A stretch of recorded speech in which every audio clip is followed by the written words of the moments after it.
Ведь у нас у всех общая цель – это процветание Якутии. А сильная, успешная республика – это прежде всего успешный и счастливый человек.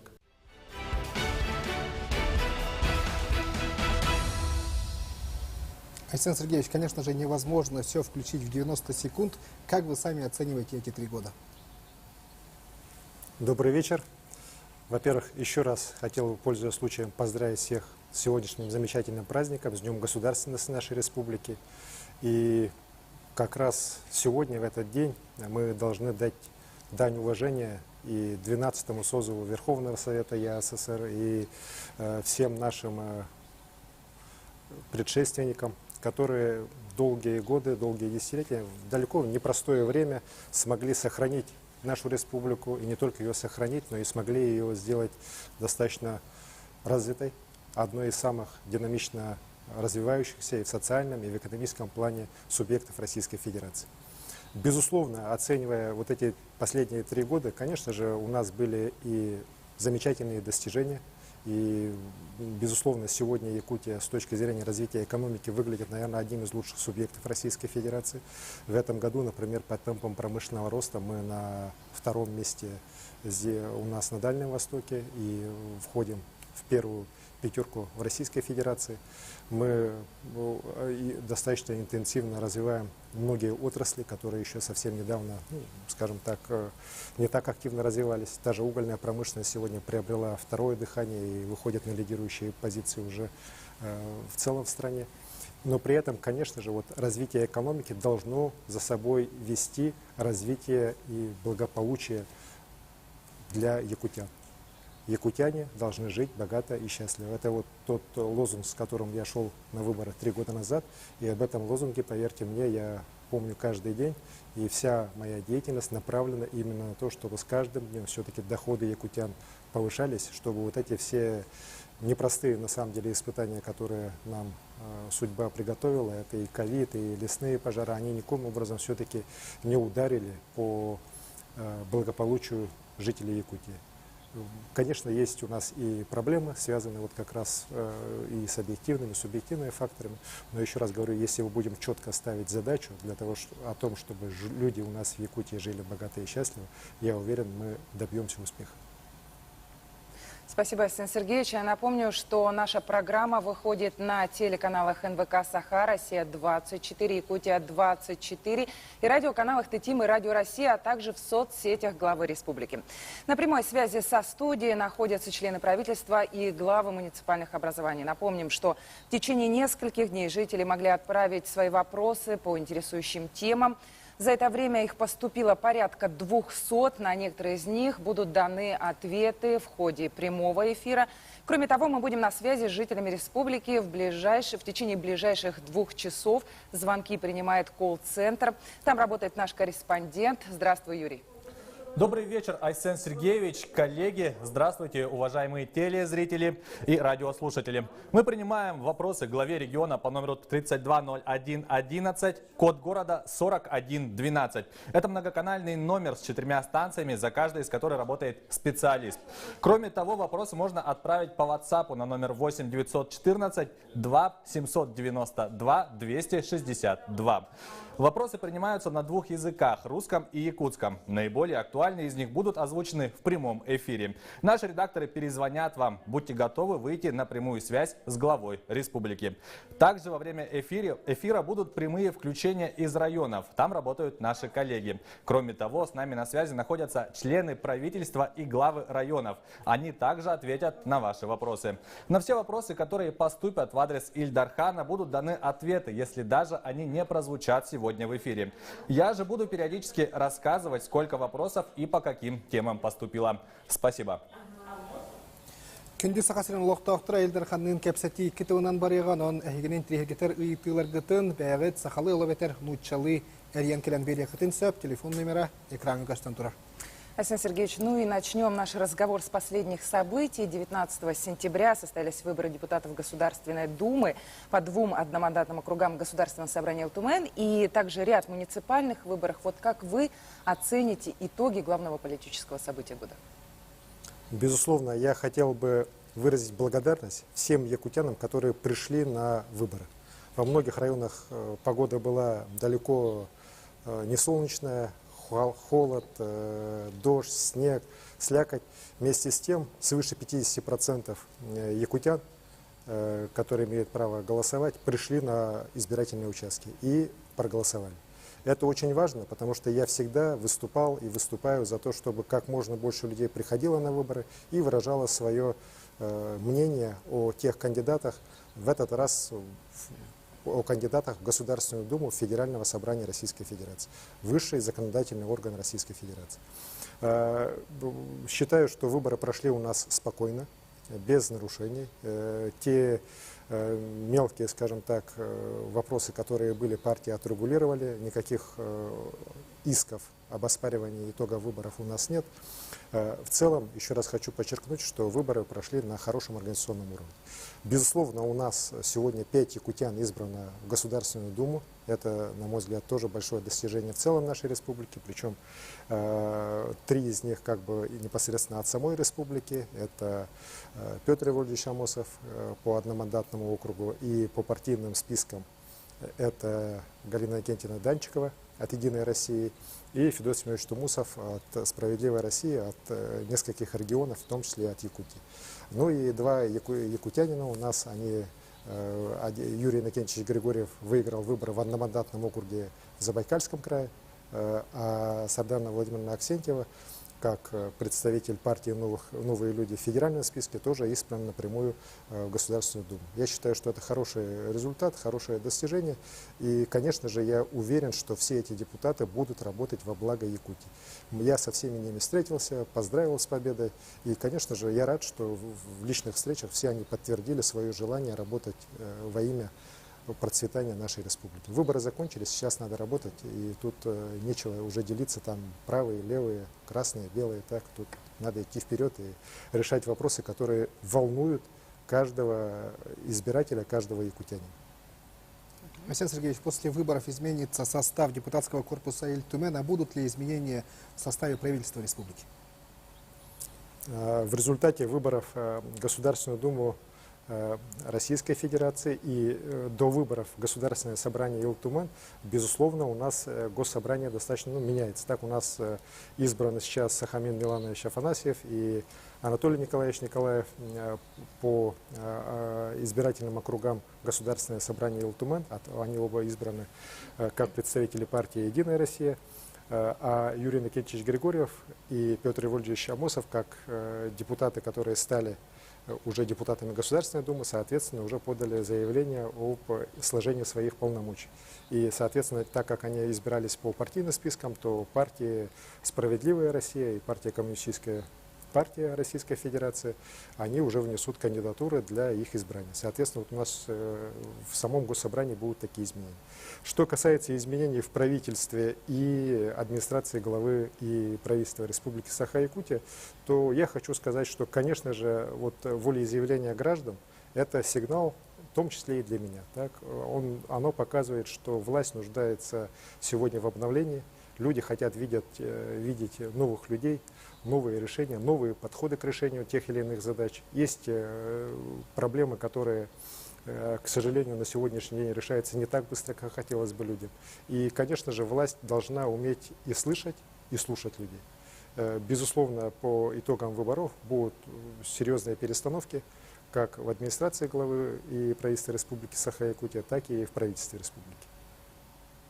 Арсений Сергеевич, ну, в этом году республика вновь боролась с лесными пожарами. Наша съемочная группа сейчас находится в селе Бескюэль, где полным ходом идут восстановительные работы. У нас есть возможность увидеть, что там происходит.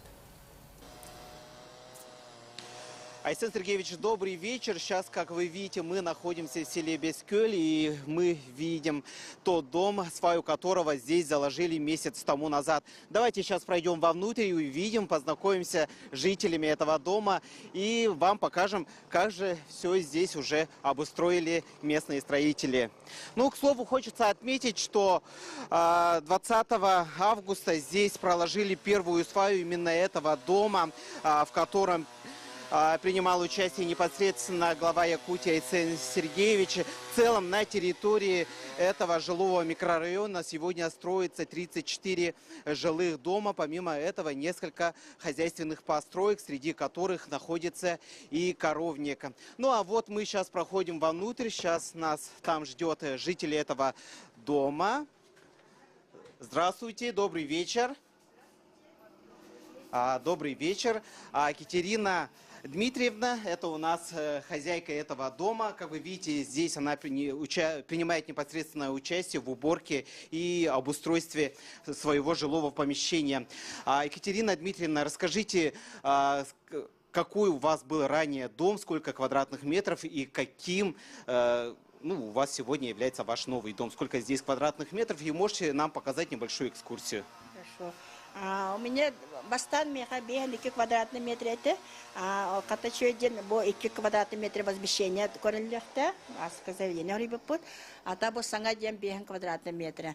Нахачой ба современной, кихи останавливан, олах барта богостроенной, олах останавливан. Бо кухням болар, бо кухням мой бумана, например, мечтает дан коряка бумана тугом болхта, гарнитур лехта, она моечная бар болар, бувар, и сует бахай, она еще один был будет шкалахпан.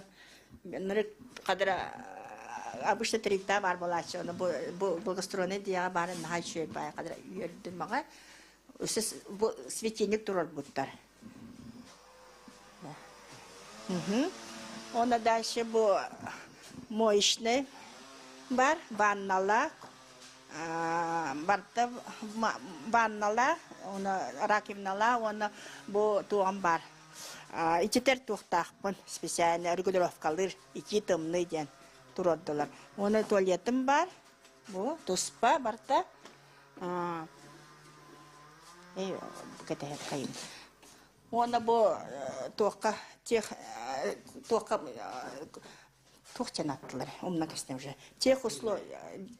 Каченнеге киддибит бу. Каченнеге бу еще один бу хоктурдылы сапсанга мин омахана алаккыр атынетте банныгылы. Она бу ёмкас бар пал. Еще один бу юха бу тишкала бу специально у оборор тухтахпыт. Она бу туйте. Насос бар. Она бу септик турар, септик тахпут, жаңга бараларга турар тахтар, септиге. Хорошо. Так, давайте как заметили зрители, скорее всего, тут, видите, нету еще освещения. Это говорит о том, что сейчас здесь идут работы электромонтажные, поэтому в скором времени здесь свет уже дадут. Ну и напоследок, что вы можете сказать нашим региональным властям? И вообще расскажите, мы так понимаем, вы же ездили от числа жителей района в какой-то санаторий. Мен был 31-го ровно, ровно где-то от технологии саглавтар бастан дени, бастакалатым 31-го ровно, который кумер үсакалат турар это. Он бэм, он нагаска, он тоска катан калбетим. Атаны тектайдым, чах болла. Он тоска калбетим, уже дем барта тутула, барта бөхөлөк де богота болла, бэмден рыкты сойдым. Ачаха түркөмады туталдар эвит тоймада острой. Она атаны токсиген. Короче, где-то. Ну и скажите, кому вы хотите выразить слова благодарности на сегодня? Мақтаным это Илдархан Айсен Сергеевичка, зампредседателю Дмитрий Бертниковка, она Минстрой Павел Павловичка, она был нахачу тут путённый бар туймада строй лехиттерге, она дальше был еще бадык санга делери дальше тутан баранларга. Хорошо, спасибо. Ну, на этом мы завершаем наше включение из села Бескёль. Слово передаем студии. Спасибо, коллеги. Насколько я знаю, этот дом и еще 9 домов строит компания «Туймада Строй». Генеральный директор Андрей Лукич Данилов, он сам из села Бескёль, поэтому наверняка эти дома он строит, как говорится, на качество. Айсен Сергеевич, а как вы оцениваете проделанные работы в Бескёле? Безусловно, в начале августа нашу республику настигла большая беда, когда часть села Бескёль, примерно 10% жилого фонда, в результате страшного лесного пожара верхового было уничтожено огнем. Я сам был в деревне в этот день, практически до начала пожара, во время пожара, до конца пожара встречался с людьми, разговаривал. И тогда, конечно же, по-моему, некоторые из людей, с которыми я разговаривал, очень сомневались, что что-то будет восстановлено. Когда я им сказал, что вот мы сделаем все, чтобы уже до середины октября все восстановить, ну, многие сказали, ну, это, Арсений Сергеевич, слышится очень хорошо, но вот как-то верится с трудом. Обычно и такие дела решаются там очень долго, по 3, по 4 месяца в лучшем случае. Неужели это возможно?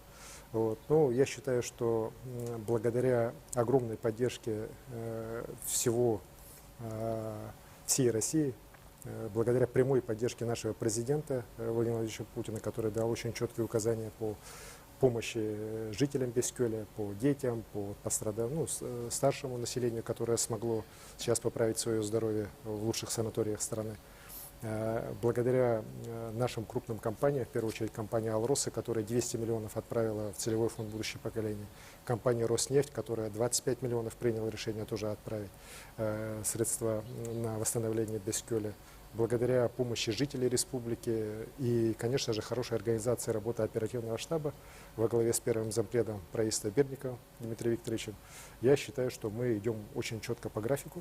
Как мы и планировали, вот первый дом практически уже построен.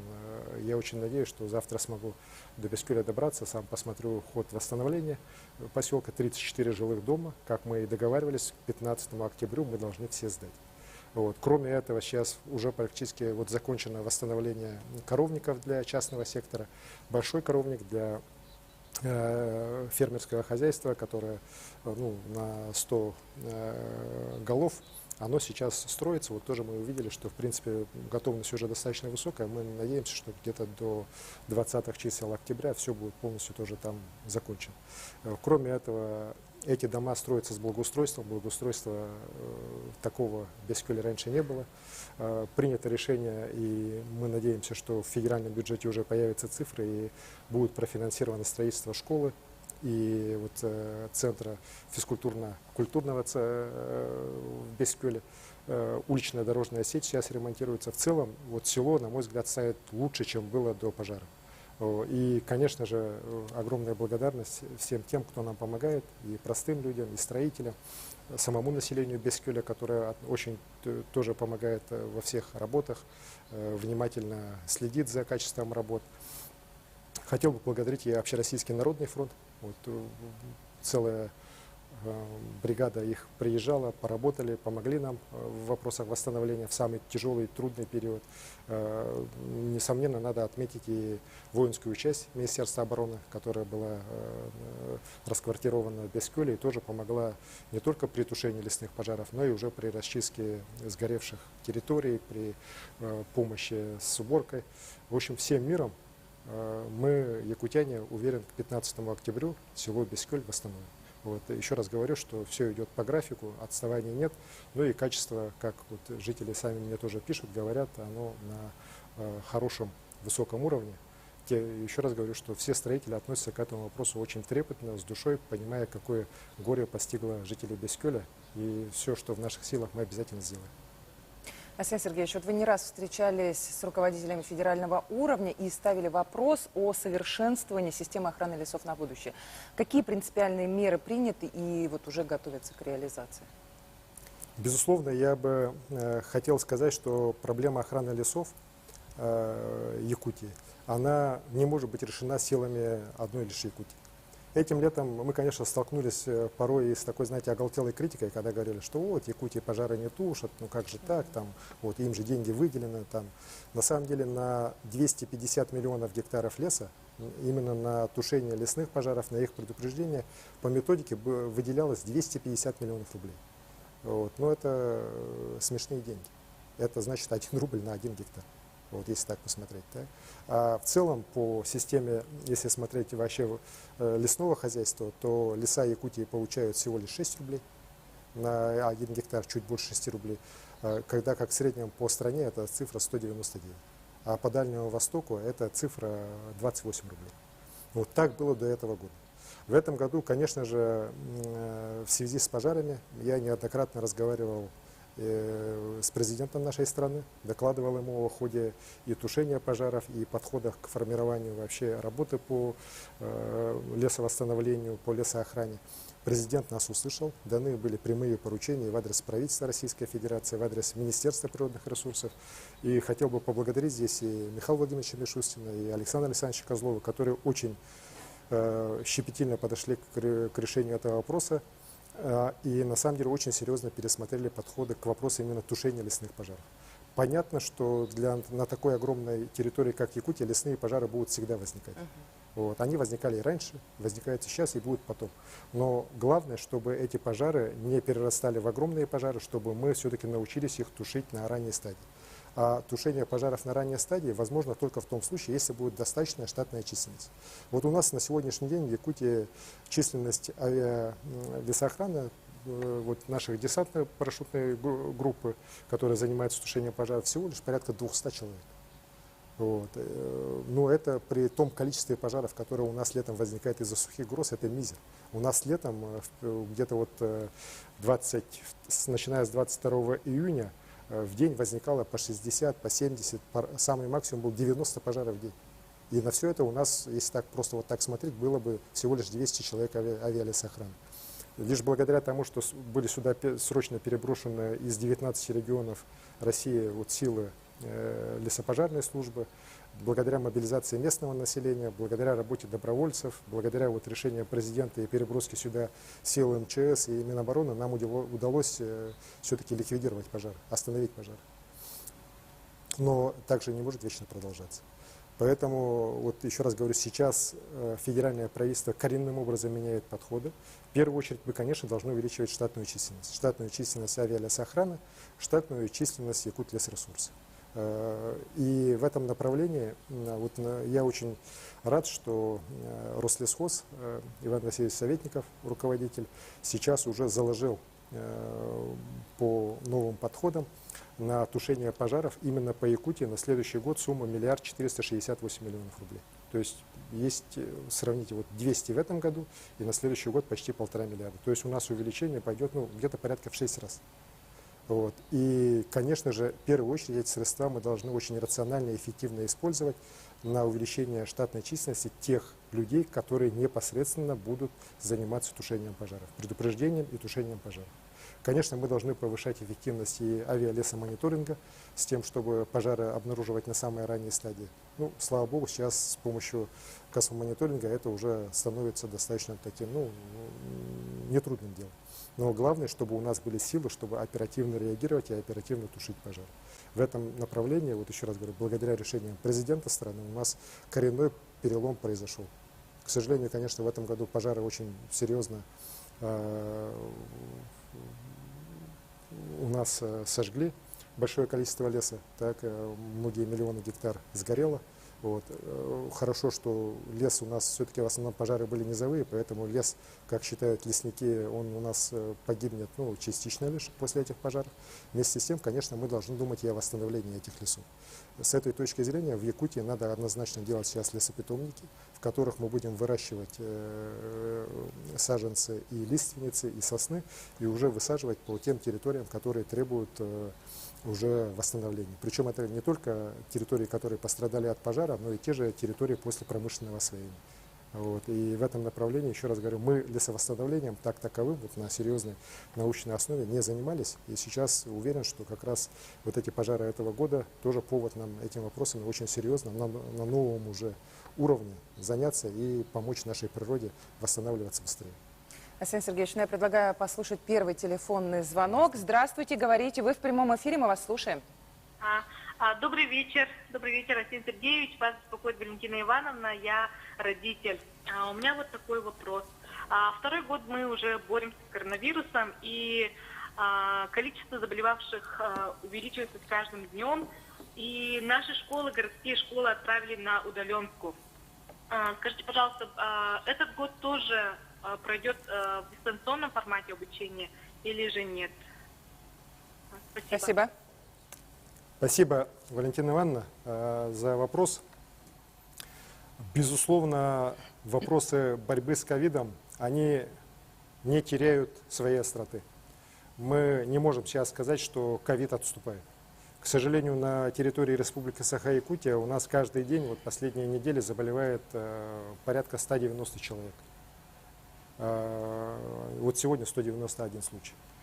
При этом, конечно же, наибольшая заболеваемость у нас регистрируется по городу Якутску. Сейчас еще пришел сезонный грипп, сезонная ОРВИ.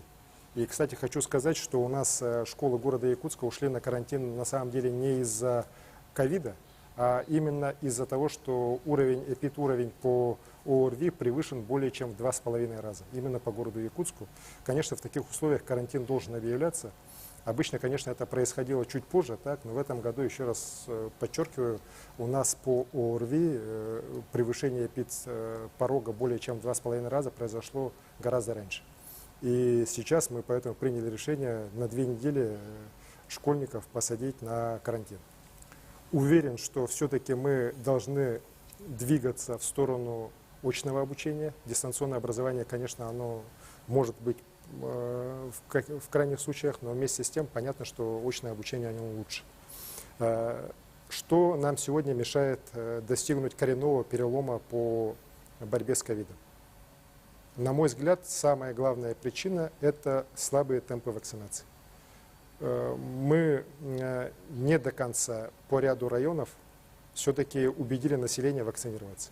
И здесь я просил бы и население, жителей республики, и непосредственно уже глав муниципальных районов, учреждения здравоохранения все-таки более правильнее относиться к этому вопросу. Сегодня единственное спасение от ковида, друзья, это именно вакцинация. На самом деле вот результаты вакцинации Якутии, они далеко не самые плохие. Наоборот, они одни из лучших в стране. Мы по темпам вакцинации занимаем 8-е место среди регионов страны. И именно благодаря вот этому я хочу сказать, что мы занимаем 6-е место с конца по смертности. Вот. Это тоже большое достижение. Но я вот связываю это достижение исключительно с вакцинацией. Но если бы мы вакцинировались еще быстрее, у нас сегодня бы уже заболеваемость ушла бы на убыль. Поэтому я прошу всех тех, кто еще не вакцинировался по тем или иным причинам, да, тех, у кого уже пришел период, там 6 месяцев прошло после вакцинации, ревакцинироваться. Именно этим вы спасете свою жизнь и свое здоровье, и здоровье и жизнь своих родных и близких. Дорогие мои, вот с этим вот точно шутить не надо, потому что, к сожалению, я каждый день сталкиваюсь сейчас с случаями, когда у людей очень серьезные проблемы, у родных, близких, звонят мне, просят помочь, но здесь медицина бессильна во многих случаях, потому что лекарства от ковида, к сожалению, нет. Мы боремся просто с последствиями, и не всегда лечение это приносит положительные результаты. Сегодня уже во многих районных стационарах, практически стационары уже близки к 100% заполняемости. Конечно, у нас есть резерв, мы будем открывать новые койки и в ряде вилюйских районов, центральных районов, заречных, в городе Якутске. Но, еще раз говорю, мы должны все-таки переломить свои отношения, максимально быстрее провести вакцинацию и окончательно все-таки остановить этот ковид, приобрести коллективный иммунитет. Мы на самом деле близки к коллективному иммунитету. Мы находимся, еще раз повторю, на одном из передовых мест в стране по темпам вакцинации. Но надо еще прибавить, чтобы окончательно победить. И в этом случае, конечно же, вопросы о дистанционном образовании наших школьников, студентов уже не будут стоять, все будут учиться очно. Спасибо. Александр Сергеевич, у нас по WhatsApp поступает очень много вопросов, и что касается здравоохранения, здесь очень многие пишут, что невозможно дозвониться до медицинских учреждений. Дважды здесь упоминается Якутская городская больница номер 3, и пишут о том, что СМИ писали, что будет увеличено количество специалистов колл-центра в медицинских учреждениях, но в итоге увеличили только в медцентре. Так, нам говорят, что у нас еще один звонок есть по здравоохранению. Давайте послушаем. Ütükihenne minasam tumuso garina tixnamnaden ühablitin tertafı mana kora kolarabot min kreddagatın сенем Кыргызстана иретке диагнозта кине диагноз синдром Вебера факты порог развития федеральный квотаннан МТМ болан сылай Москвага баран МТ нектах учагы балыгага Увасовуллах Айсей Николай Сергеевич. Мала муштна дерга көмө бардо ден, он случайдагы бардо ден ыйтекм багарам. Махтал, вопрос кетеген. Вопрос генетехны касается лечения редких заболеваний. По федеральной квоте, к сожалению, есть ряд таких заболеваний, которые лечатся в очень малом количестве специализированных клиник, порой эти клиники частные клиники даже так в стране, и крайне дорогостоящее лечение. Конечно же, люди, которые выезжают на такое лечение, нуждаются в помощи. И тем более, если человек попадает под категорию малоимущих. Я знаю, что сегодня мой прямой эфир смотрят все министры правительства республики. Я попросил бы Лену Ефраимовну Борисову оперативно на эту просьбу прореагировать, посмотреть, и если есть возможность помочь лечению ребенка в этой специализированной клинике, то помочь. Потому что, еще раз говорю, к сожалению, такие тяжелые, непростые заболевания лечатся в одной-двух больницах в целом в стране, а то и в мире. Так? И, конечно, здесь мы ребенка оставить один на один с этой страшной болезнью не имеем никакого права. Что касается вопроса, который, Олег, вы сказали, что поступает по WhatsApp, я тут тоже смотрю, тут много вопросов пролетает. Да? Я прошу Лену Ефраимовну тоже посмотрите, и уверен, что и главный врач Давыдова Светлана тоже смотрит эфир. Разберитесь, потому что, я помню, в ноябре прошлого года были вопросы по горбольнице номер 3, что там как раз с колл-центром, но вроде потом докладывали, что все уже решилось. Но сейчас, наверное, опять же из-за сезонного ОРВИ, из-за гриппа, из-за, опять же, ковида перегружена служба, так, колл-центра, но надо тогда увеличивать просто количество людей и решать этот вопрос. Причем можно это решать и централизованно, и через службу 112, которая у нас тоже принимает все эти звонки. Лена Ефраимовна, я прошу этот вопрос отработать. И так, если необходимость есть, подключите Министерство цифровизации Республики Анатолия Скаловича Семенова. Потом доложите, как вы это сделали. Спасибо. Айсен Сергеевич, во время лесных пожаров высветился еще один жизненно важный вопрос. Это развитие авиации, транспортной доступности. Как этот вопрос у нас решается в республике? Очень серьезный вопрос вы сейчас затронули, так? Потому что вопросы транспортной доступности, вопросы авиации, они имеют под собой очень много разных аспектов. И если мы начнем говорить про транспортную доступность как таковую, то, конечно, главная наша сегодня задача в этой части, это все-таки, на мой взгляд, не касаясь темы лесных пожаров, это все-таки снижение стоимости наших внутренних рейсов. Я уверен в том, что эта дальневосточная авиакомпания «Аврора», которая работает сейчас в сотрудничестве с Якутией, потом в последующем с полярными авиалиниями должна начать работать, она, конечно, для нас должна принести пользу именно в части снижения стоимости внутрирегиональных рейсов. Именно под это дело мы согласились вообще с идеей этой компании. Потому что перелеты Якутск-Москва, Якутск-Владивосток, это те рейсы, которыми люди пользуются, они у нас всегда традиционно конкурентные, самолеты есть. Этим летом, например, конечно, были проблемы, но в целом эти вопросы такие достаточно решаемые.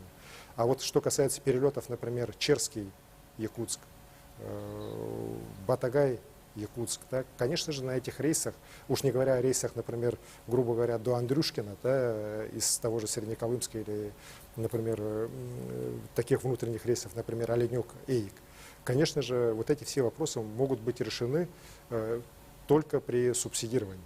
Причем субсидирование федерального бюджета, потому что средств бюджета республики на это, к сожалению, не хватает, хотя мы и субсидируем. И поэтому мы будем отстаивать нашу позицию, чтобы все-таки в этой части субсидирование обязательно появилось. Я на эту тему разговаривал буквально 2 дня назад с Егором Афанасьевичем Борисовым и с Александром Константиновичем Акимовым, нашими сенаторами в Совете Федерации, и обоих попросил, чтобы эти вопросы они взяли уже просто в работу, так и серьезно занялись, потому что я считаю, что здесь субсидирование именно внутрирегиональных наших рейсов из федерального бюджета, это тот вопрос, который надо в том числе и на законодательном уровне, на уровне и Совета Федерации, и Государственной Думы нам очень серьезно уже ставить. Что касается аэропортов, то я считаю, что здесь работа должна более быстрыми темпами проводиться по реконструкции. У нас всего 14, если не ошибаюсь, аэропортов попадают в эту систему реконструкции. Некоторые уже сделаны. Так, некоторые вот сейчас активно реконструируются, в том числе вот и взлетно-посадочная полоса аэропорта Якутска. Строится новый аэровокзальный комплекс в Нерюнгри, в Мирном. Поэтому работа идет большая, так, и уверен, что поставленные вот в рамках национальных проектов задачи по повышению транспортной доступности через реконструкцию аэропортовых комплексов на территории Республики Саха-Якутия будут выполнены. Александр Сергеевич, наши коллеги, вы подготовили видеосюжет о ремонтных работах в Нерюнгринском аэропорту. Вот предлагаю его посмотреть. В ноябре 2019 года компания «Стройдорсервис» города Алдана заключила контракт на выполнение строительно-монтажных работ по объекту реконструкция аэропорта Нерюнгри. Сроки реализации проекта установлены на 2019-2022 годы. Объем финансирования составляет 7 миллиардов 385 миллионов рублей. На данный период уже выполнено более 73% работ, то есть работы ведутся с опережением графика. Поэтому уже к 25 октября взлетно-посадочная полоса будет готова к сертификации. Для реализации данного проекта наша компания приобрела бетонно-укладочный комплекс, текстуровщик, 2 бетонных завода. И это позволило выполнить за достаточно короткий период данный объем работ. За время работ сложился такой костяк коллектива, который способен решать и в дальнейшем такие же сложные задачи. Сейчас уже успешно завершено обустройство искусственной взлетно-посадочной полосы, уложено более 90 тысяч тонн бетонной смеси. Обустройство дренажной системы, построена патрульная дорога, по всему периметру установлено ограждение, возведены мачты освещения, заканчивается монтаж светосигнального оборудования. Поэтому 1 ноября первые пассажиры уже смогут оценить изменения. Мы начинаем эксплуатацию взлетно-посадочной полосы. Первый самолет, который произведет посадку, это установлена наша историческая авиакомпания «Якутия», рейс Москва, Внуково, аэропорт Нерюнгри. Ждем пассажиров, первых пассажиров в нашем аэропорту. На перевозку пассажиров заявились все те компании, которые летали ранее. Это авиакомпании «Якутия», «Сибирь» и «Ир Аэро». А подрядчик по восстановлению аэропорта уже приступил к строительству аварийно-спасательной станции, контрольно-пропускного пункта и здания аэровокзала. Ирина Кичигина, Вадим Барашков, Нерюнгри.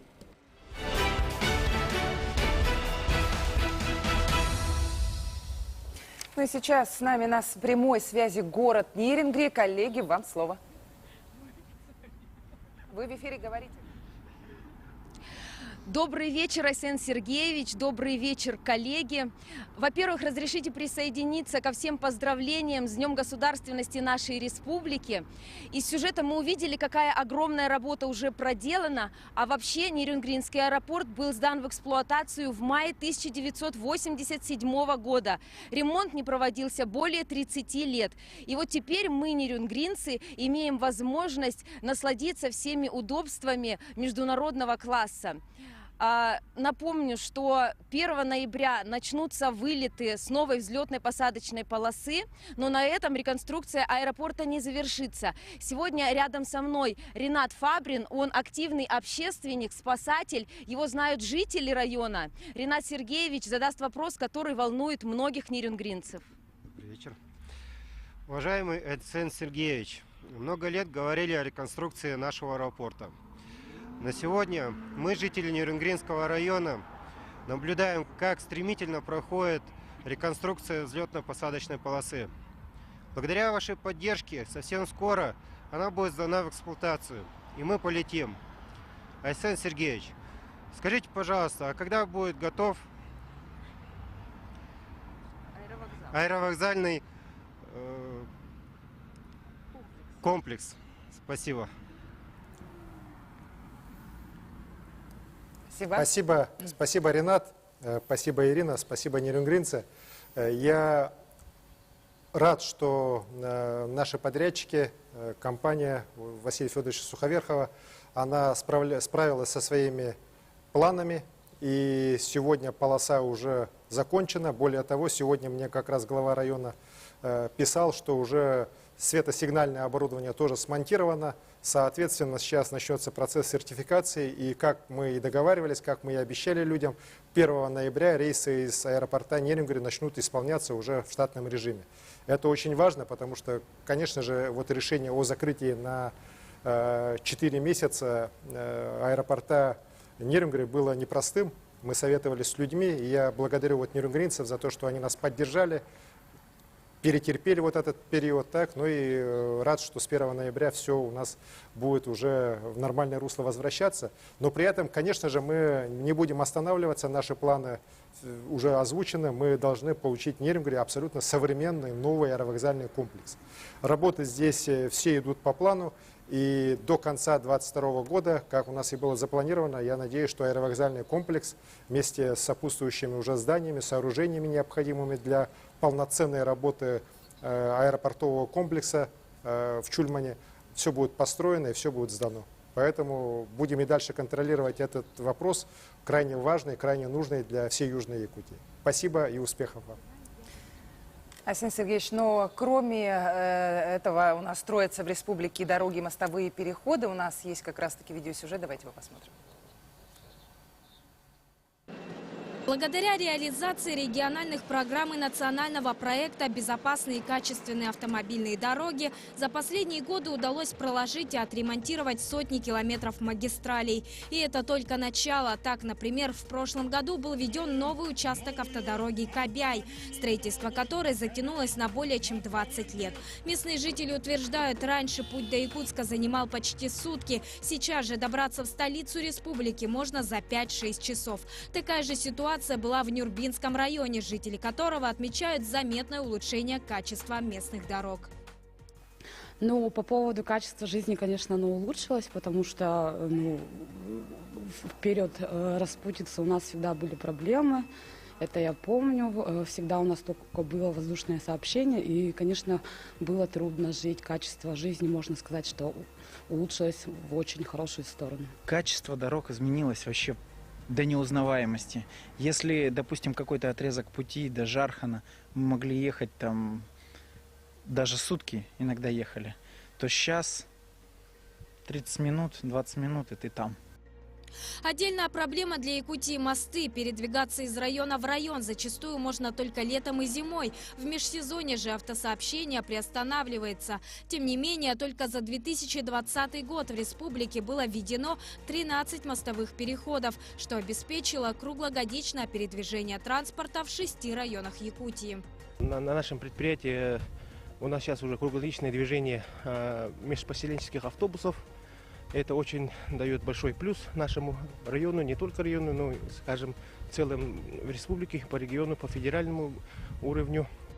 На сегодняшний день в республике более 12 тысяч километров дорог с твердым покрытием. Но работы продолжаются. Так, в рамках регионального проекта «Дорожная сеть» к 2024 году планируется увеличение доли трасс регионального значения. По нацпроекту же только в одном Якутске в этом году было заасфальтировано свыше 30 километров автомагистралей.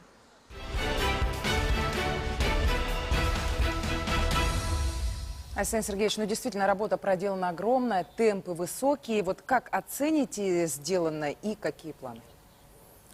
Безусловно, дороги для Якутии это не просто дороги, да, это для нас реально дороги жизни. Потому что на такой огромной территории, как Якутия, без транспортной связанности о развитии говорить невозможно.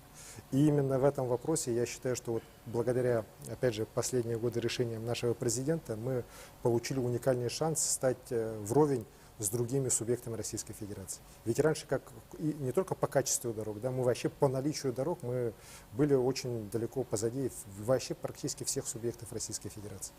И вот сейчас нацпроект по безопасным, качественным автомобильным дорогам, огромные средства, которые направлены на реконструкцию федеральных дорог на территории Республики Саха-Якутия, они дают уже о себе значимый эффект, о котором сейчас вот люди и говорят. Вот потому что мы же помним, что из себя представляла та же автодорога Вилюй еще лет 10-15 назад. когда вот круглогодичный проезд у нас появился по ней вот, лет 15 назад только. Вот. До этого там вообще у нас и проезда-то не было никакого. Соответственно, сейчас мы видим, какими масштабами идет развитие. Тот же, возьмите город Якутск, ну, 48 километров дорог только в этом году будет до окончания сезона по Якутску заасфальтировано, реконструировано. Огромная цифра.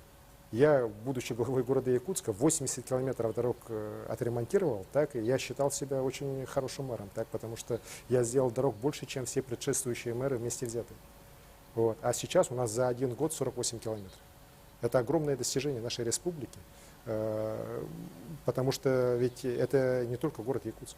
Вот у нас по Якутии в целом, да, в этом году по безопасным, качественным автомобильным дорогам почти 270 километров дорог будет сделано. Вот из них чуть менее 50 по городу Якутска, а 220 уже по районам. Это вот наши региональные дороги.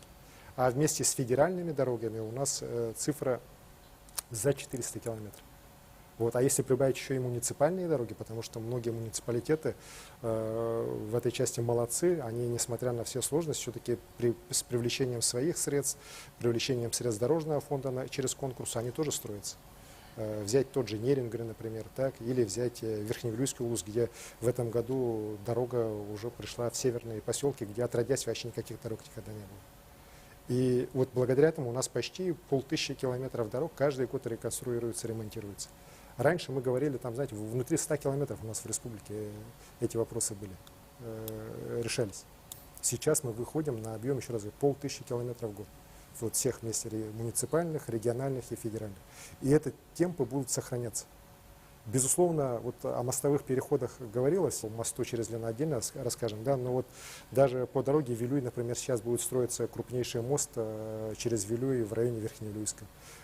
Уже запланировано, и тоже, я уверен, в ближайшие годы после проектирования начнется строительство автомобильного моста на дороге Колыма в районе Хандыги. Да? И мы реально тогда после завершения Ленского моста получим вот связь, ну, считайте, от Ленска до Магадана у нас будет прямая дорога, круглогодичная. Вот. Потому что вот те мосты, которые через Вилюй там остаются, они уже маленькие, они тоже будут построены в течение вот этого десятилетия. И это вот коренным образом меняет вообще всю транспортную систему нашей республики. Мы, наконец-то, связываем территорию нашей Якутии.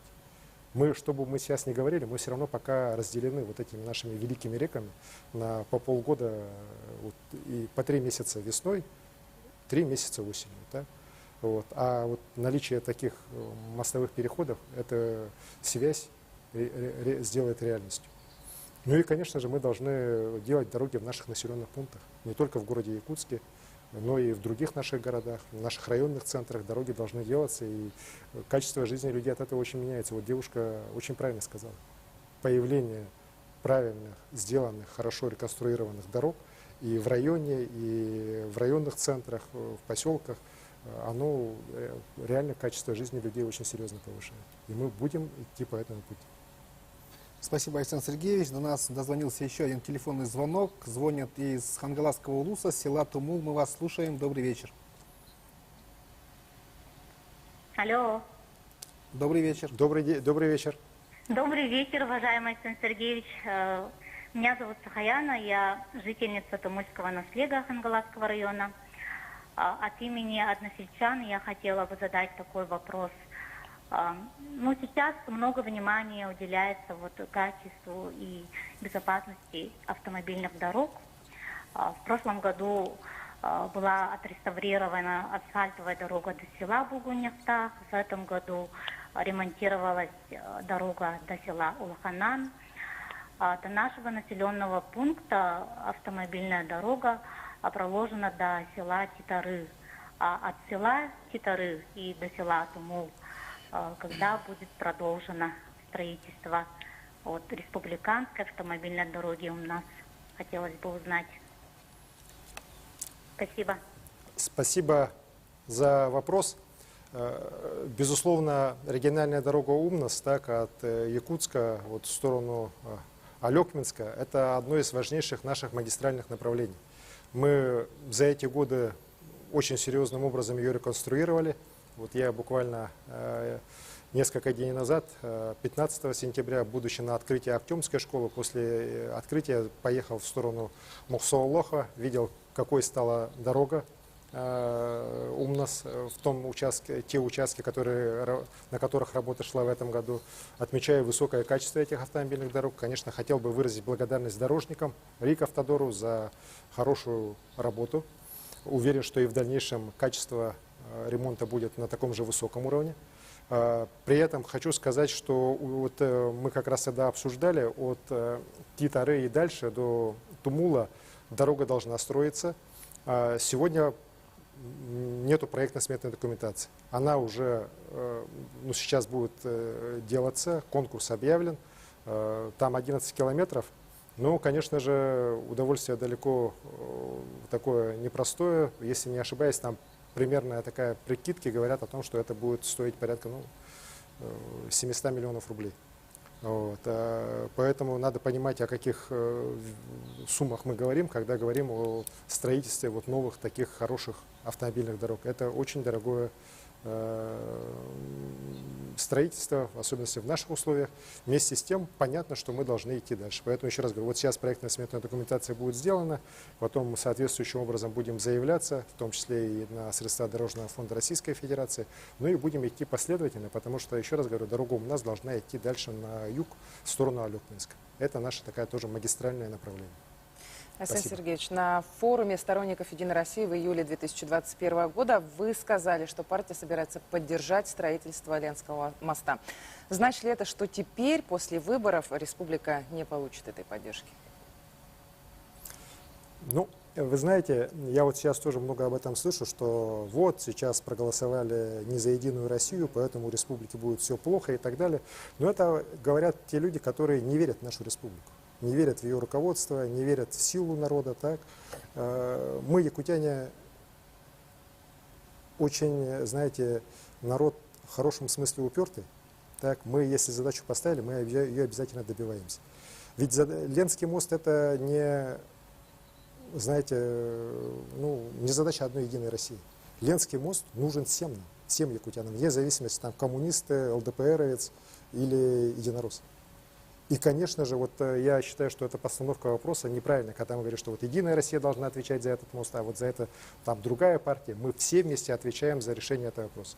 И вот то, что сейчас будет 5 у нас депутатов, я уверен, что они все 5 будут помогать продвижению вопроса по финансированию Ленского моста. При этом «Единая Россия», конечно же, не будет отказываться от проекта продвижения Ленского моста. Наша партия за то, чтобы инфраструктурные проекты, которые позволяют развиваться огромным территориям, в том числе вот огромным.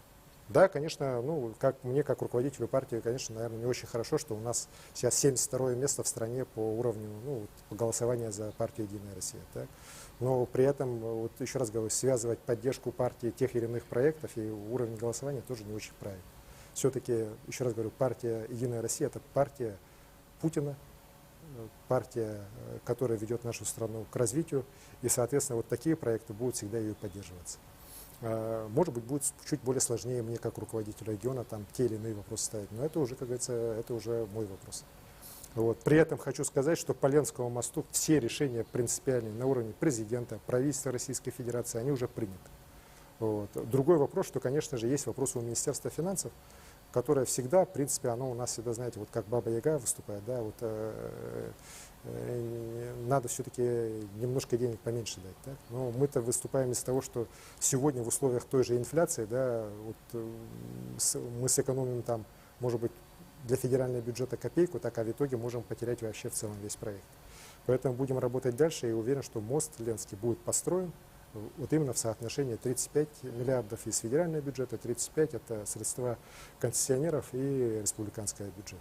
Мы уверены, что здесь задержек никаких не будет. Проект, еще раз говорю, поддерживается, проект продвигается. Ну и уверен, что Ленский мост — это вопрос важнейший для всей нашей Якутии, мечта многих поколений якутян, и он появится в установленное время. Спасибо, Александр Сергеевич. Давайте продолжим тему строительства. У нас готов сюжет о переселении граждан из ветхого жилья. Смотрим. Вода у нас бежит регулярно и хорошо. Это сейчас с водоснабжением нет проблем, а в старой квартире, вспоминает Вера Алексеевна, перебои и протечки были регулярно. Но благодаря программе переселения ужасы ветхого жилья давно позади. В новом доме тепло и светло, со свежим ремонтом и живется спокойнее. Дом аварийным считался еще с 2010 года. Вот, потому что у нас стены вываливались как бы вот наружу. Но тот дом вообще уже не подлежал никаким ремонтам, вообще ничему. Не было там ни слива, ничего не было. Вот. Сами делали. Точно так же сменить прописку сегодня мечтают сотни якутян, чьи жилищные условия трудно назвать уютными. В рамках республиканской адресной программы планируется расселить свыше 1 миллиона аварийных квадратов, где проживает более 60 тысяч якутян. С начала реализации программы с 2019 года мы уже свыше 900 многоквартирных аварийных домов снесли.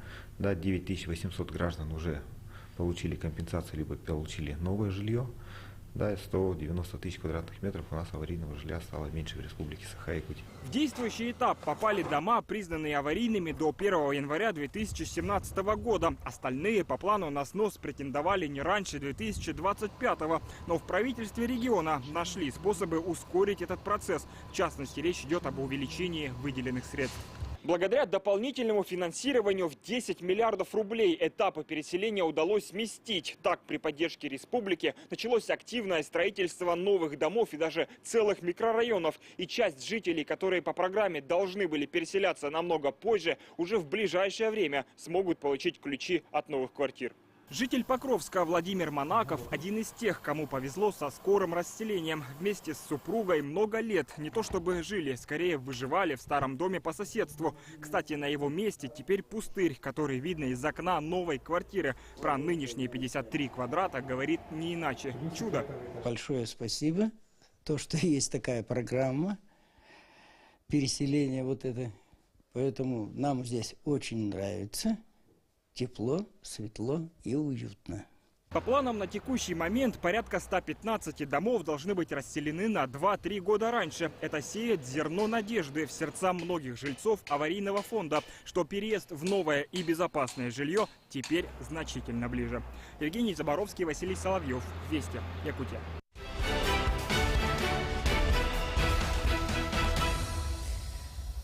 Александр Сергеевич, действительно, по переселению из аварийного жилья сделано много, а в планах еще больше. Вот справимся ли? Я уверен, что справимся. Мы сегодня, вот и сюжеты уже видно, идем достаточно четко, вот, исполняем те планы, которые у нас были.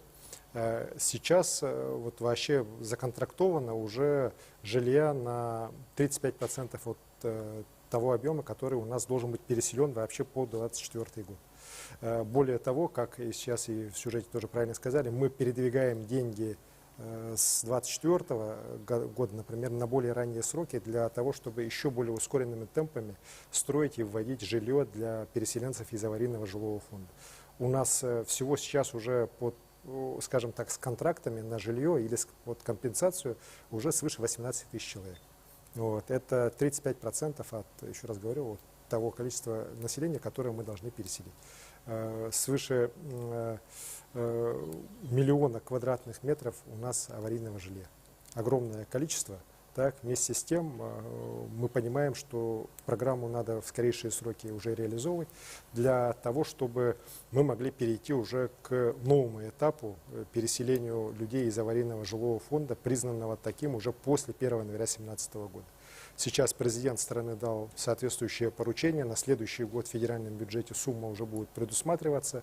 И мы очень надеемся, что и из этих средств Якутия уже получит средства для того, чтобы более быстрыми темпами переселять людей. Я очень рад, что эта программа реализуется сейчас не только в крупных городах, она реализуется у нас во многих районных центрах, практически затрагивает все районы нашей республики, начиная с Арктики, заканчивая нашими южными промышленными районами. Я сам очень внимательно слежу за исполнением данной программы, постоянно контролирую, бывая на местах, вот тоже встречаясь и с переселенцами, смотрю, как объекты строятся. Хочу сказать, что в целом строители на сегодняшний день с задачами справляются. Конечно, вот особую тревогу у меня вызывает вот этот большой рост цен на стройматериалы, который в стране произошел, но очень надеюсь, что мы в условиях Якутии при поддержке федеральных тоже наших коллег сможем эти вопросы решить, и никаких задержек по переселению из аварийного жилья у нас не будет. На сегодняшний день, еще раз хочу сказать, что все дома строятся по графику, компенсации тоже те, кто хочет получить, они ее получают вовремя, и здесь вопросов нет. Вот этот важнейший проект, один из важнейших проектов в целом для страны, но для Якутии он, наверное, один из самых главных. Это как раз вот переселение людей из аварийного жилого фонда, потому что, к сожалению, жилой аварийный фонд у нас самый большой по всей России. Ну и сейчас пришло время подвести итоги первого часа работы. Слово нашему корреспонденту в колл-центре. Да, коллеги, на данный момент за время эфира в нашу студию поступило 94 звонка. Хотелось бы отметить, что чаще всего звучат вопросы, касающиеся капитального ремонта, газификации, а также здравоохранения. Ну а я напомню, что мы принимаем вопросы главе региона по номеру 320111, код города 4112. Это многоканальный номер с 4 станциями, за каждым из которых работает специалист. Мы продолжаем ждать ваших звонков. Спасибо, Юрий. Мы продолжаем прямую линию. Айсен Сергеевич, разрешите зачитать еще один вопрос, который поступил к нам по WhatsApp на якутском языке. Айсен Сергеевич, дорогой, лагарсе тихини, катанах доробены багаремете, итылахпын босхо гастахын, үля бара турар довонна кахысыл гадлы, ити программа итыллары махтал. Спасибо за вопрос. Этот вопрос волнует очень многих жителей нашей республики. По поручению президента страны Владимира Владимировича Путина, которое прозвучало в его послании к Федеральному собранию, принят закон, по которому должна быть проведена у нас в стране так называемая социальная газификация. То есть мы же помним ситуацию, когда вот человеку надо было в дом провести газ, то порой ему приходилось оплачивать еще достаточно большие суммы для того, чтобы газопровод появился уже рядом с его домом. Вот эту работу или сам человек, или вот несколько там семей сбрасывались и решали эти вопросы. Конечно же, для жителей не только села, но и города, например, это порой были просто неподъемные цифры. И сейчас по поручению президента в закон вот это положение вошло о том, что до дома газификация должна быть бесплатная. У нас в республике выбран единый рекоператор. Это Сахатранснефтегаз. Сейчас на его сайте, если вы зайдете, увидите, там есть специальный подраздел, социальная газификация называется. Вот там уже люди могут оставлять свои заявки. Вот. Сейчас работа идет по всем территориям, где у нас газификация вообще имеется. У нас 12 районов, которые сегодня имеют природный газ для использования в жилых помещениях. Вот как мне Алексей Засимович Колодезиков докладывал, на последнем совещании где-то дней 10 назад у нас порядка 4600 домов, которые попадают под программу социальной газификации. В них проживает порядка 12 тысяч человек. Вот. Причем эти дома в самых разных районах нашей республики. Очень много было в Ленском районе, в Ленске, вот. Как всегда традиционно в Якутске много, так, но и в других районах тоже есть достаточно большое количество. Работа эта уже началась. Если не ошибаюсь, уже 18 жилых домов первые по городу Якутску газифицированы именно в рамках программы социальной газификации. Сейчас список составляется, план делается, ну и в последующем это будет идти уже в плановом режиме. В ближайшие годы мы эту задачу должны полностью выполнить. Конечно же, выполнение этой задачи для Якутии очень такая непростая задача. Почему? Потому что, во-первых, нам надо решить вопросы реконструкции магистрального газопровода от Кызылсыра. Так называемый газопровод Кызылсыр, 84-й километр, он у нас очень изношен. И пропускная его способность практически мы используем уже на максимальную мощность. Вот. И дополнительный газ прокачивать по нему в рамках в том числе и социальной газификации становится уже сложнее и сложнее. Сейчас подготовлен проект его реконструкции. Достаточно такой дорогой, порядка 5 миллиардов рублей. Мы просили помощь с федерального бюджета. Вначале нам отказали. Сказали, что газопровод республиканский, принадлежит республике, сами и финансируйте. Да? Но вот в результате поддержки ряда министров, вице-премьера Новака, с которым мы на эту тему встречались, благодаря тому, что появилось поручение Михаила Владимировича Мишустина, премьер-министра страны, после моего обращения в его адрес, сейчас вопрос с мертвой точки стронулся. И, конечно, нам очень помогает здесь и позиция Галины Кентьевны Данчиковой, нашего депутата Государственной Думы, предыдущего созыва, но я очень рад, что и уже нынешнего она будет, которая тоже этот вопрос у нас очень эффективно лоббирует в разных министерствах, и мы очень надеемся, что мы выйдем хотя бы на соотношение 50 на 50. То есть 50 за счет средств республиканского бюджета и Сахатранснефтегаза, 50 за счет субсидий федерального бюджета. Вот это самый такой основной вопрос, который вопрос не только социальной газификации, но и газификации в целом у нас сегодня может притормозить. Ну и, конечно, в дальнейшем нам надо будет работать для того, чтобы уже по районам была программа сделана. Для этого нужна очень такая серьезная включенность муниципальных районов. Не везде она, к сожалению, сегодня присутствует. Я здесь просто называть не буду глав районов, да, ну, они сами знают, кто опаздывает. Так, надо, чтобы все-таки работы были все соответствующие сделаны, с тем, чтобы мы четко по графику решили, это очень важную, на самом деле, социальную задачу, чтобы у людей в домах появился газ. Вот. И, безусловно, еще раз говорю, и Сахатранснефтегаз, и правительство республики обязаны сделать все, чтобы она была полностью в сроки, установленные президентом, решена. Александр Сергеевич, в последнее время облик наших городов и поселков изменился, появляются красивые площади, культурные объекты. Вот давайте посмотрим сейчас видеосюжет о преображении наших населенных пунктов.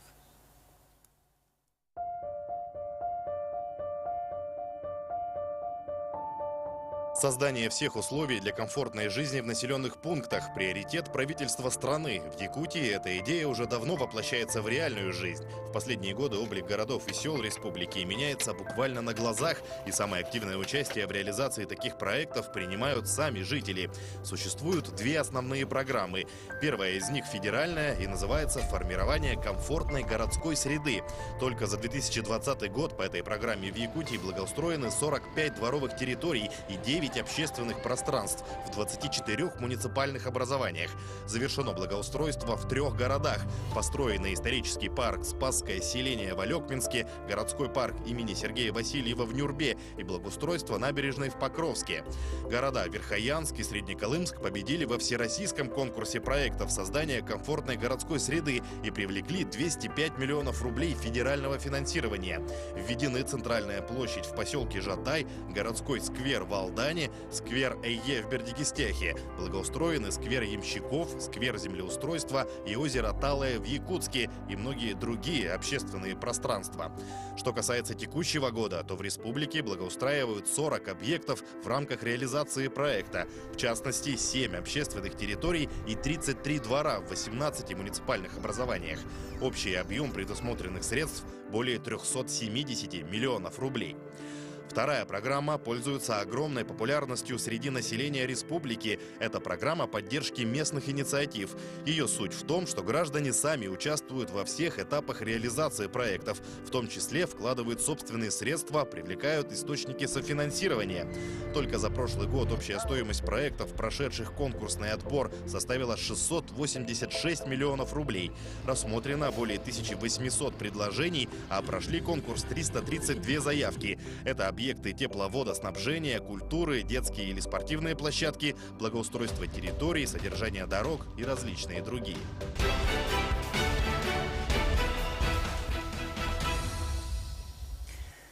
Александр Сергеевич, вот всерьез заниматься благоустройством Якутска вы начали во время своей работы мэром, выкраивая на это средства из городского бюджета. Сегодня идет большая финансовая поддержка из федерального центра по нацпроекту. И действительно наши населенные пункты, они преображаются, становятся комфортнее и краше.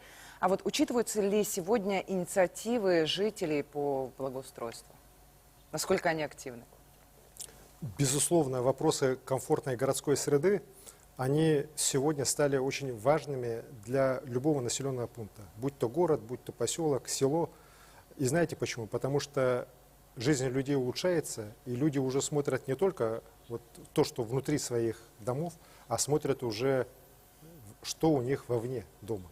И это правильно, потому что вот даже если смотреть опросы, которые проводятся среди населения, и не только Якутии, но и в целом страны, то для многих молодых людей сегодня даже вопросы заработной платы, знаете, не встают на первое место при выборе населенного пункта, где они хотят жить. Одно из первых – это интернет, имеется ли быстрый интернет. А второе, это насколько там хорошая, комфортная среда для жизни человека. И, конечно же, мы понимаем, что делать эти общественные пространства, делать те же дворовые территории, исходя из лекал там, конца 20 века, уже неправильно. Мы должны делать это, исходя уже из опыта 21 века. Я рад, что вот наше решение о создании отдельного такого, знаете, архитектурного бюро по городской среде, создание целого отдельного управления по архитектуре при главе республики, они вот были приняты правильно, так, и они сейчас дают уже положительный эффект. Я приезжаю уже в районные центры, с огромным удовольствием общаюсь с молодежью, как раз, например, о вопросах изменения общественных пространств. Вот недавно был в Удачном, встречался как раз, был на месте, где создается новое общественное пространство рядом с их рынком.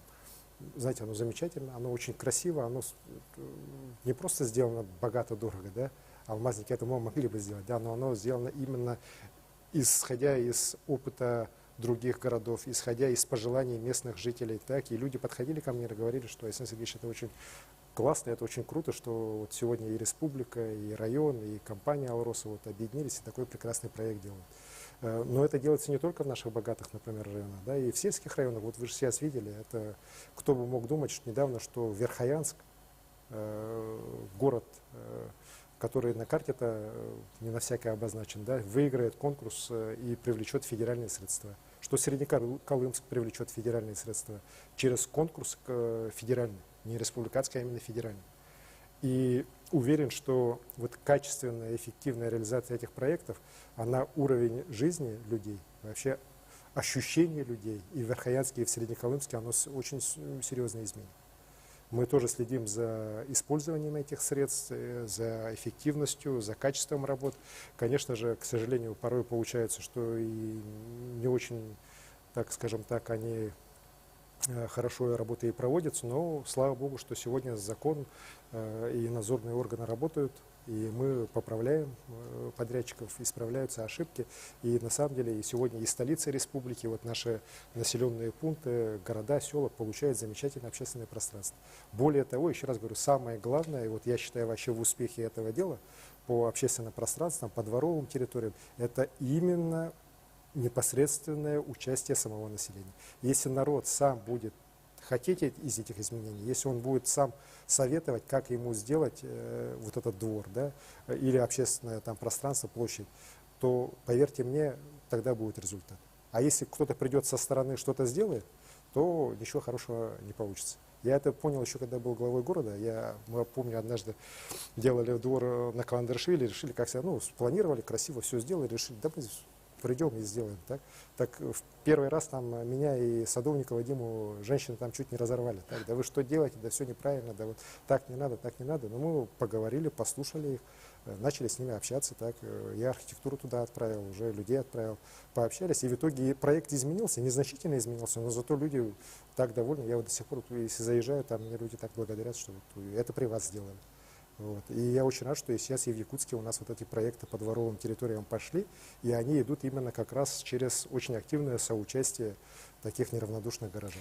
Вот, Александр Сергеевич, что касается как раз-таки дворовых территорий, будучи мэром, вы серьезное внимание уделяли этому вопросу, а вот уже в нынешнем летом вы уже как глава республики выступили с новой инициативой по ежегодному благоустройству 30 дворовых территорий именно в столице Якутии. Вот это позволит действительно сделать большой скачок в этом направлении. Вот все-таки как продвигается работа и что уже будет сделано в этом году? К сожалению, вот в вопросах развития инфраструктуры, вот именно такой дворовой инфраструктуры, инфраструктуры общественных пространств, Якутск, он очень у нас был отставший город. Вот. При мне было сделано много, но, конечно, крайне недостаточно. Вот. И я, когда Евгений Николаевич избрался главой города Якутска, я ему посоветовал, я рад, что он послушал меня, что, слушай, надо очень серьезное внимание обратить на наши дворовые территории. Мы договорились, что республика тоже будет софинансировать этот проект. И вот, если так по-простому говорить, то вот 30 дворов каждый год будет реконструироваться в рамках программы «Мой двор». Ну, Евгений Николаевич называл его программой Илдархана, так. И в рамках этой программы вот 30 дворов, 15 это за счет республики, 15 за счет самого городского бюджета. В этом году просто не успели, поэтому 15 дворов только сделано. Ну, делается сейчас, 3 уже завершено, еще 12 в ближайшее время будут завершены. В следующем году, зато в юбилейном году, будет 45 дворов сделано и сдано. Так. Причем, я еще раз говорю, я вот в нескольких дворах был, я знаю, как это выглядело, какими они сейчас стали, так, земля и небо. Ну и самое главное, так как люди сами активно участвовали в этом процессе, и управляющие компании, и жители, то люди очень довольны. Но это не только центр? Нет, это, знаете, там и птицефабрика, там и вот улица Лермонтова, там микрорайон Марха, ну, в общем, вся палитра городского округа Якутск. Очень надеюсь, что эта программа будет дальше работать. Главное, чтобы вот эти дворовые территории с красивыми спортивными площадками, дворовыми, детскими площадками, они сохранились. Ну, для этого, конечно, нужно, чтобы и жители тоже это берегли. У нас, к сожалению, вот не до конца это люди иногда порой понимают. И очень больно глядеть, когда вот красивые такие сооружения потом через некоторое время портятся. Но уверен, что здесь у города хватит мудрости, и как раз вот содержание таких территорий, конечно, в том числе вот больших общественных, тоже будет на городом очень четко соблюдаться. Мы вот с Евгением тоже разговаривали, Николаевичем, там ведь ряд общественных пространств, сделанных ранее, ну, например, тот же бульвар, учителей и так далее, они же последние годы вообще не содержались никак. И, конечно же, если за этим хозяйством не смотреть, то они ломаются, разваливается все. Вот сейчас создано единое автономное учреждение городское на базе городского парка культуры, куда вот все общественные пространства городские, вот бульвар Учителя, площадь Победы, площадь Орджоникидзе будут передаваться с содержанием, с финансированием, и они уже будут отвечать за все эти территории. В том числе вот сейчас на Талом озере замечательный объект у нас возникает. Ну, я очень рад, что оно вот именно сделано так, как я его в 2014 году задумывал, когда мы конкурс проводили. Ну, конечно, еще там осталось еще фонтаны сделать красивые и так далее. Да? Вот, надеюсь, что главы города на это средств и возможности тоже хватит. Спасибо, Александр Сергеевич. В тему разрешите зачитать еще несколько вопросов по благоустройству города Якутска. Здесь задают первый вопрос, как попасть в 15 дворов. 30, да, исправим. И еще один вопрос в тему, разрешите зачитать. Александр Сергеевич, в воскресенье вы вывели чиновников на уборку мусора, с чем наделали много шума в социальных сетях. Это не первый раз. Я помню, когда вы были мэром, тоже сразу после совещания со всеми вышли на субботник, окраины парка тогда убирали. Это хорошо, конечно, но пример все-таки больше одноразовая акция. У вас большой опыт по благоустройству города. Как вы считаете, какие сейчас самые главные проблемы в благоустройстве города? Какие системные меры можно предложить и осуществить, чтобы Якутск становился комфортнее, чище, выходил на новый уровень по благоустройству, как подобает столице республики? И, конечно, вопрос, будет ли республика помогать городу в этом? Ну, на второй вопрос можно вот оставшееся время эфира и потратить, наверное, так это все рассказывать. Вот. Ну, давайте постараюсь. По заявкам, вот на кто может попасть в эту программу, ну, здесь надо в меру обращаться. Евгений Николаевич говорил, что он будет проводить на конкурсной основе. Здесь главное, еще раз говорю, соучастие жителей самих, желание самих жителей участвовать в этом проекте, ну и возможность управляющих компаний, так, которые вот теми или иными домами управляют. Они у нас, в принципе, все более-менее устойчивые уже большинство, так, ну и поэтому здесь как раз вот через мэрию города, через свои управы надо эти вопросы ставить. И еще раз говорю, там, где жители больше будут хотеть этот ремонт, больше будут участвовать, они те, я так понимаю, и получат. Да? Но конкурс проводит не республика, конкурс это все-таки мэрия сама проводит. Да? Что касается благоустройства города. К сожалению, за последние несколько лет по вопросам благоустройства город откатился назад. Я вот честно скажу, я вчера вывел людей на совещание на субботник, так, но городские, мэрские, которые работали еще в мое время, они говорят, что что-то они чувствовали такое, но не могли поверить, что все-таки глава с ними так поступит, там в туфельках, в галстуках прямо совещание повезет на субботник. Ну, у меня в мэрии был такой опыт, так, я один раз их всех вывез. Почему так? Потому что, к сожалению, вот в этой части власти городские немножко оторвались от реалий. Вот то, что творилось вчера в Речпорту, ну, я понимаю, вот Евгений Николаевич, конечно, был тоже очень Гора мусора. Да, разочарован. Ну, гора мусора, так. Причем мусор, понятно, что таскают из кафешек, которые в речпорту расположены. Там весь мусор — это одноразовая посуда, так, в основная масса, так. Но оно все раскидано на огромной территории. Это же, в конце концов, речные ворота нашей республики. Так. Ну, это же просто стыдно должно быть властям города вот такой речпорт иметь. Ну, понятно, что не они мусорили, так, но все же рычаги на руках есть вот этих наших торговцев, предпринимателей к ответственности привлечь. Ну и для бизнеса это тоже, знаете, такой сигнал. Но это же нельзя себя так по-свински вести, так. Мне с утра до вечера здесь предприниматели добропорядочные пишут: помогите бизнесу, там, не кошмарьте, не проверяйте, там, вот то, 5-10, а в то же время их коллеги вот ведут себя, ну, абсолютно по-свински, так, по отношению к городу и к его жителям. Вот, конечно, их надо ставить на место. Я уверен, что мэрия здесь все-таки выводы сделает. Да? Потому что, ну, для меня выводить их на субботники, это, знаете, это раз-два. Так? Я субботников вообще не боюсь, субботники даже люблю. Вот в птицефабрике в той же я вчера убирался, я точно вспомнил потом, я в своем инстаграме, 29 апреля 2017 года на том же месте мы делали субботник. Вот и с тех пор, судя по всему, там вообще рука человека, ну, не прикасалась. Да, опять же, вот горы вот этой одноразовой посуды, какие-то там стройматериалы тоже там ненужные выброшены и так далее. Так, ну, это же тоже, ну, окраина города, лес. Вот. В конце концов, лесопожарная обстановка такая серьезная может быть из-за вот этих всех залежей. Так. Опять же, никто об этом не смотрит, не думает. Здесь, конечно же, должно быть все-таки встречное движение, потому что этот мусор же не с Марса прилетел. Это наш мусор, жителей города Якутска.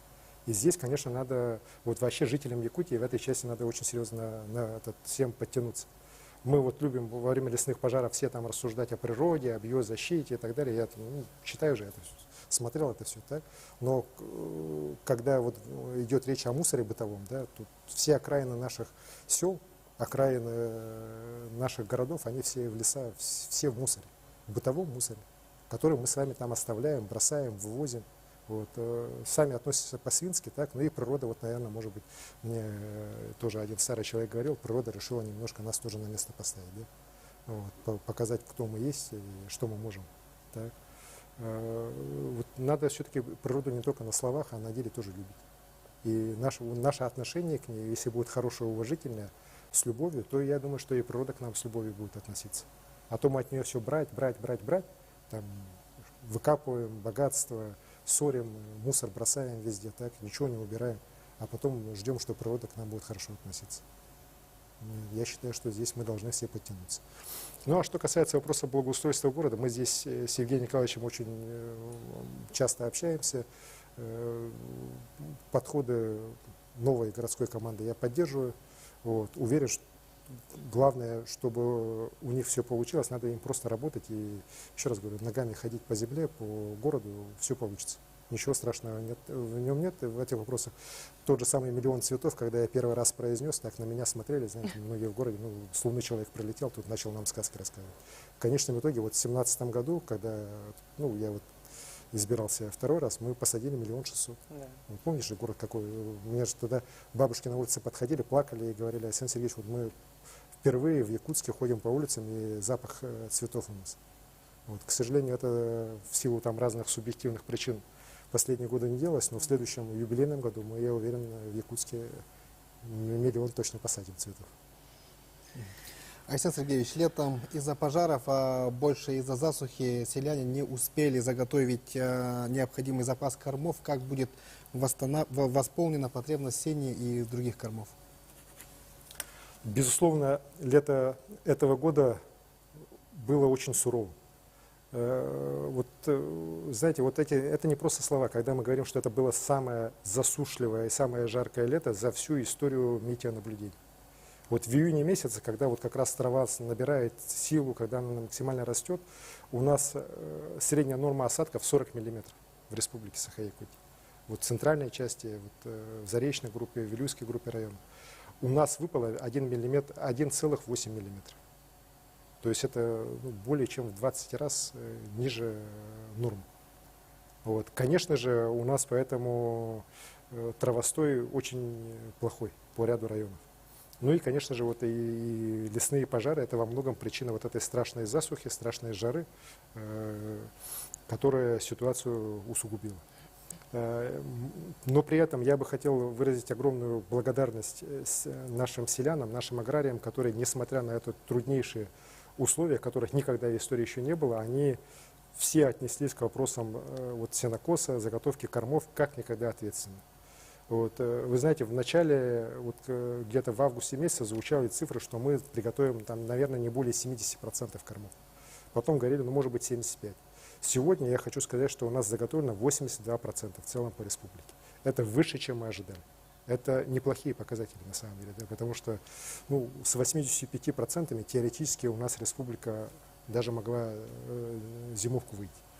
Но при этом мы понимаем, что по ряду районов, например, вот по Салданскому, Тампонскому, ну, планы, к сожалению, выполнены очень плохо именно из-за отсутствия травостоя полного. Вот. Этим районам мы будем помогать. Вообще мы всем селянам будем помогать, в том числе и по внутренним перевозкам. Здесь мы решения соответствующие уже приняли внутри республики, потому что, вот еще раз говорю, у нас некоторые районы, несмотря на эту засуху, смогли выполнить план и на 100%, и близко к 100%. У них есть запасы сена, чтобы другим районам продавать. Ну и, конечно же, мы уже приняли решение о том, что сено будет закупаться в том числе из других регионов нашей страны, Забайкалье, Амурская область, Магадан.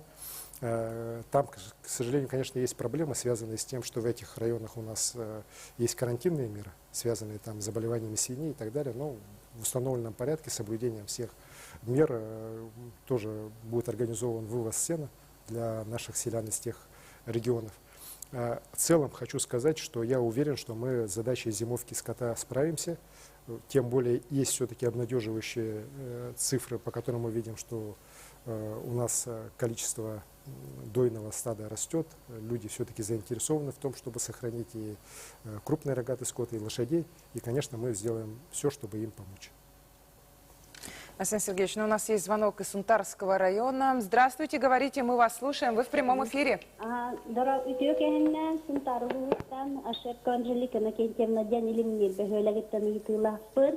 Көрі бұйыл сүйілерілерге ұнағын ая 35-тігінші салкове субсидия бұғытнан бірілігіті олысына адалаға біз түйеден аты ұлақан үйірі біті мұңыра хуақпа. Оғынан баран бейг ұлы ситер ұлбақ олары бұд, бұқатшы сүргенлік бұхарылар болар ден көрді үйләқ бейін. Мақтау. Мақтау болына Женекен Никитина, Бапуругын. Вопрос касается того, что вот система по начислению 35 тысяч рублей на вот одну корову для личных подсобных хозяйств, она сейчас на самом деле показала свою эффективность. Люди на самом деле довольны. Вот те, кто на земле этим занимается, они довольны. Так? Но вот Анжелика Иннокентьевна жалуется, и вот из 5 районов мне люди пишут, что есть там проблемы с тем, что не все еще получили. Я разбирался по этому вопросу. Там ситуация, почему такая получилась. Это, конечно же, слабая работа на местах органов местного самоуправления, управления сельского хозяйства. Они не учли того, что многие, вот, скажем так, коллективные хозяйства, подсчитав свои возможности, решили просто перерегистрироваться в личные подсобные хозяйства, получать по 35 тысяч рублей на голову, а не сдавать молоко, как раньше это делали там, и получать, ну, сейчас вот 50 рублей, например, так за литр.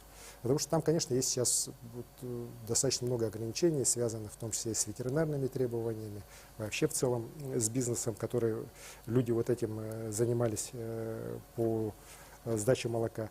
И поэтому они решили перерегистрироваться. Это не было учтено, и в результате где-то вот по Якутии порядка там 1500 голов скота не оказалось учтенным. Вот сейчас это все учтено, в том числе вот по Сунтарскому району. Там вот на память Сунтарский, Вилюйский, Верхний Вилюйский, по-моему, Намский и Татинский район. Вот. И по всем районам дополнительные средства будут доведены, люди деньги получат. Ну, очень надеюсь, что в следующем году уже таких проблем у людей не будет возникать. Вот. Конечно же, это такая, знаете, ну, неприятная история для меня. Потому что, еще раз говорю, очень хорошую идею из-за неправильных действий чиновников на местах, ну, люди, к сожалению, вот до конца не понимают. Ну, спасибо, вот, что Анжелика Иннокентьевна понимает, что это все делается правильно. Только вот прошу простить, что, к сожалению, не очень у нас такие расторопные оказались чиновники на местах. Уверен, что поправятся, больше такого не будет. Спасибо. Еще один телефонный звонок. Добрый вечер. Здравствуйте, Айсен Сергеевич. Это говорит из Устьянского района жительница поселка Депутатский Горохова Надежда. Мы смотрим прямую линию и рады возможности задать вам свои вопросы. И нам бы очень хотелось узнать об обеспечении арктических районов свежими продуктами питания, особенно овощами и фруктами по доступной цене. В августе по селам нашего района малой авиации были доставлены свежие овощи. Это была разовая акция или так и далее будет доставляться продукты по Арктике? Спасибо. Александр Сергеевич, у нас как раз есть на эту тему видеосюжет. Давайте сначала посмотрим, а потом уже ответим. Свежие продукты питания круглый год. Совсем скоро северяне забудут про просроченные консервы и испорченные овощи. Уже завершается реконструкция торгово-логистических центров в Белой горе, Абыйского и Усть-Куйге Устьянского районов.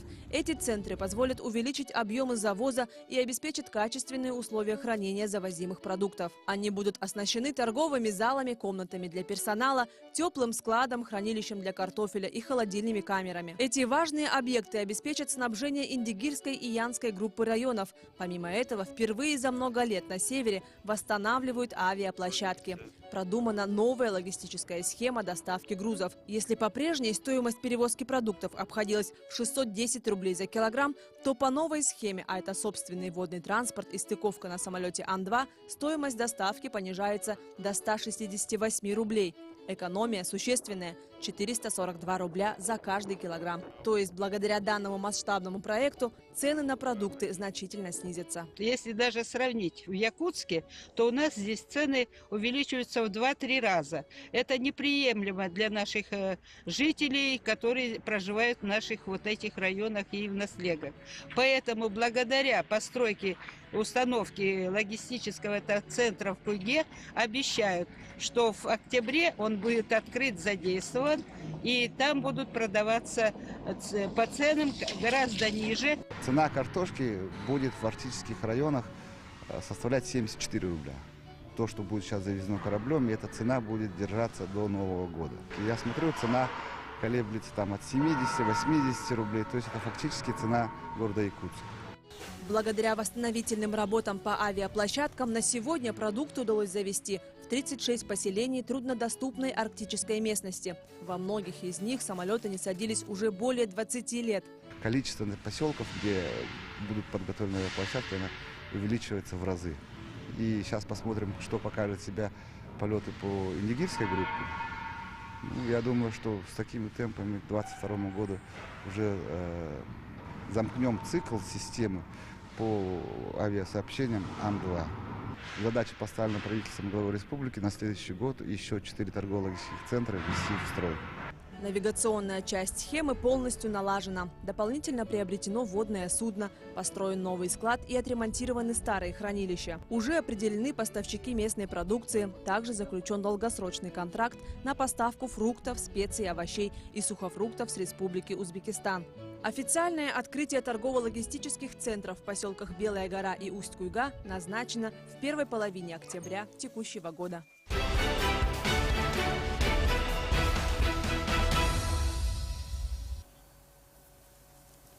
Ну и ваш ответ, Александр Сергеевич. Ну, в этом видеосюжете практически ответ на вопрос и прозвучал. Конечно же, это не разовая акция была в этом году.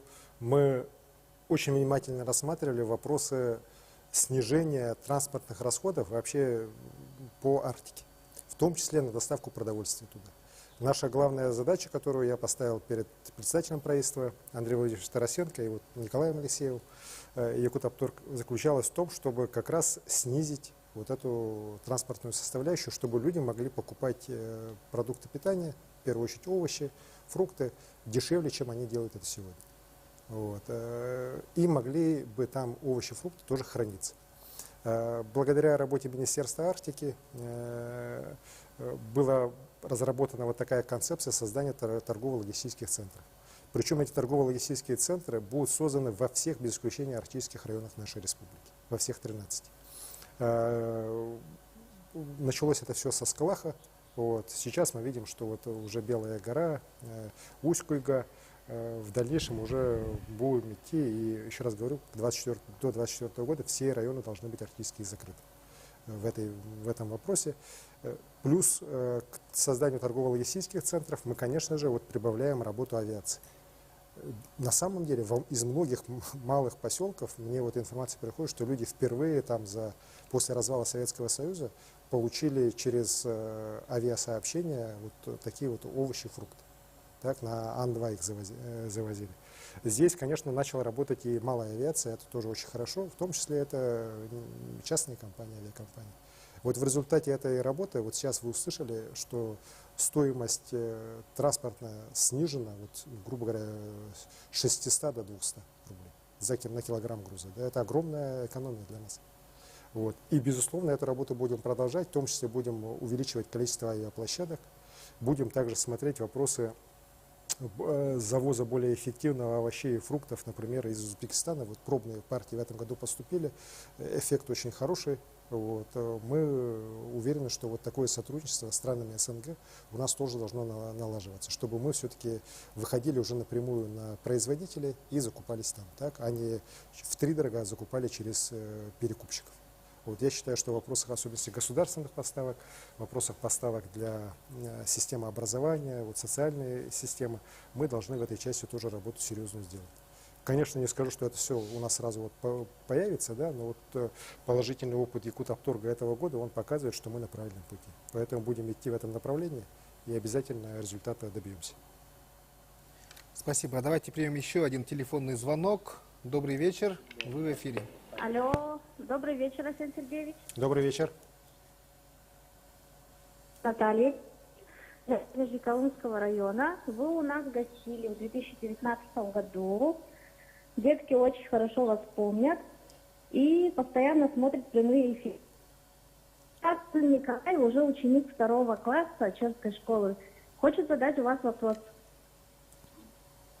Да, здравствуйте, Арсений Сергеевич. Поздравляю с Днем Государственности Республики. Меня зовут Кемри Коля. Я живу в Черском. Когда вы еще приедете к нам в гости в Черский? Когда приедете? Да, спасибо за вопрос, спасибо за поздравления. Всегда с удовольствием бываю в Нижнеколымском Улусе. На самом деле это территория, где живут мужественные люди в очень суровых условиях. Но вы свой край любите, гордитесь им. У главы Валерия Сентякова тоже очень много планов по развитию района. Уверен, что они у него получатся. Ну и, конечно же, как появится возможность, с удовольствием к вам приеду. Ждите в гости. Спасибо. Арсений Сергеевич, сейчас идет формирование бюджета на следующий год. Ситуация непростая. Ковид отразился на экономике. Очень большие средства направляются на борьбу с коронавирусом, на социальную поддержку. Остается надежда на главную компанию Якутии, на Алросе. Но мировой алмазный бизнес тоже переживает не лучшие времена. Как вы думаете, не снизит ли Алроса свою социальную потребность в республике? Вы знаете, я наоборот считаю, что благодаря именно компании «Алроса» и ее хорошей работе в 2021 году мы, как акционеры, республика и Улус Алмазной провинции, в этом году получаем очень хорошие дополнительные доходы. Именно благодаря этим доходам мы сейчас как раз не секвестируем бюджет, как в прошлом году, да, а мы сейчас увеличиваем свои доходы, увеличиваем доходную часть Улуса Алмазной провинции и Республика Саха-Якутия. Именно за счет того, что компания в этом году выплачивает очень большие, хорошие, достойные дивиденды. Это доказательство того, что в прошлом году, в год небывалого кризиса, мы все-таки с руководством компании приняли абсолютно правильное решение. Мы, несмотря на все сложности, минимально сократили производство алмазов. Мы добились того, чтобы все-таки цены на алмазы овальные не упали, хотя многие предлагали, чтобы цены на алмазы были очень быстро снижены с большим дисконтом, чтобы продавали. Мы на это не согласились. Мы пережили этот период, особенно был тяжелым второй, третий квартал прошлого года, когда алмазы практически не продавались в мире. Ну и начиная с 4-го квартала прошлого года уже спрос появился. В этом году спрос очень хороший. Цены растут, Вот. Алроса практически все свои запасы прошлогодние, которые накопились, не были проданы, уже продала. Вот. И мы, конечно же, считаем, что 2021 год будет, наверное, самым удачным за последние десятилетия. И еще раз говорю, мы с новым руководством компании, Сергеем Сергеевичем Ивановым, выстроили очень правильную, на мой взгляд, политику, когда мы, как акционеры, заинтересованы в том, чтобы была максимальная прибыль. И именно от этой прибыли Республика Саха-Якутия и УЛУСа мы получаем очень хорошую, значительную, уже дополнительную прибыль в виде дивидендов, кроме уже налога на прибыль и других налогов, которые в основном остаются у нас в республике. Вот именно налоги от компании «Алроса» сегодня практически они все остаются в республике. Тот же налог на добычу полезных ископаемых, который от нефти и газа 100% идет в бюджет Российской Федерации по федеральному закону, он как раз по алмазам 100% поступает в бюджет нашего субъекта. И еще раз говорю, что вот именно благодаря «Алроса» мы сегодня очень так уверенно смотрим на исполнение бюджета 2021 года.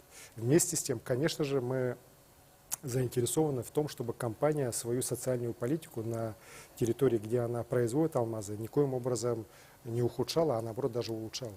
И я очень рад, что эти наши предложения приняты. И в этом году компания «Алроса» уже приняла ряд таких новых решений, которые направлены на усиление ее социальной ответственности именно на территориях, где она работает. То есть, в первую очередь, Милинский, Ленский районы. Так, например, принято решение, что в Милинском районе, например, компания будет платить проезд в отпуск не только своим работникам, компания «Алроса» и своих дочерних обществ там раз в 2 года, да, она будет также раз в 2 года оплачивать работникам здравоохранения и образования Милинского района проезд в отпуск. Я вообще не знаю таких примеров в других российских регионах, где какая-либо компания на себя такие социальные нагрузки брала. Принято решение, что с 1 января все школьники Милинского района будут обеспечиваться бесплатным горячим питанием. Вот. У нас по стране с 1 по 4 класс, да? А вот благодаря компании «Алроса» в Мирнинском с 1 по 11 класс все школьники будут питаться. Уже сейчас принято решение, что, например, школьники, опять же, всего Милинского района, спортивные, культурные учреждения, которые принадлежат компании «Алроса», а это большинство таких как раз учреждений, на дополнительные занятия, кружки, секции будут ходить по абонементу 100 рублей в месяц. А в Милинском районе, например, вот секция хоккея, я помню, раньше мне тоже жители, ну не то что жаловались, говорили просто, 1200 рублей было. Сейчас дети уже начинают ходить за 100 рублей. Вот это вот пример того, что все-таки компания, еще раз говорю, она не только не снижает свою социальную ответственность на территории своей действия, а наоборот даже усиливает. И это очень правильно, и мы как акционеры, конечно же, на наблюдательном совете будем голосовать за поддержку этих предложений компании «Алроса». И я рад, что и председатель наблюдательного совета компании «Алроса», министр финансов Российской Федерации Антон Германович Силуанов вот эти предложения от руководства компании тоже принял и согласен с тем, чтобы мы это провели. С 2022 года уже вот большинство этих уже, эти все решения уже были воплощены, уже финансировались «Алросой» в полном объеме. Александр Сергеевич, спасибо за ответ. К следующему переходим вопросу. Не первый год уже говорится об обеспечении населения чистой питьевой водой, в том числе жителей Вилюйской группы районов. Когда все-таки жители забудут об этой проблеме?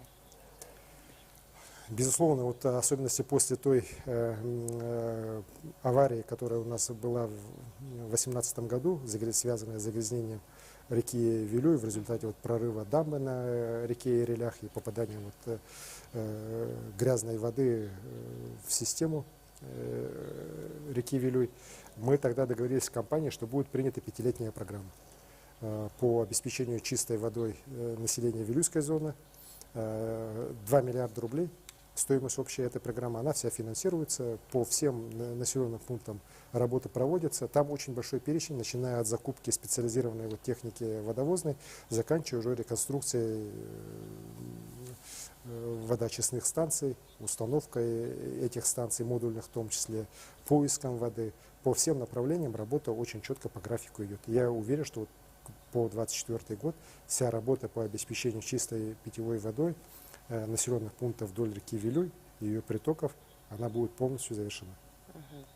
Арсений Сергеевич, в Якутске завершается строительство республиканского кардиодиспансера. Его открытие станет важным событием года здоровья. У нас есть сюжет строительства новых объектов здравоохранения. Предлагаю посмотреть.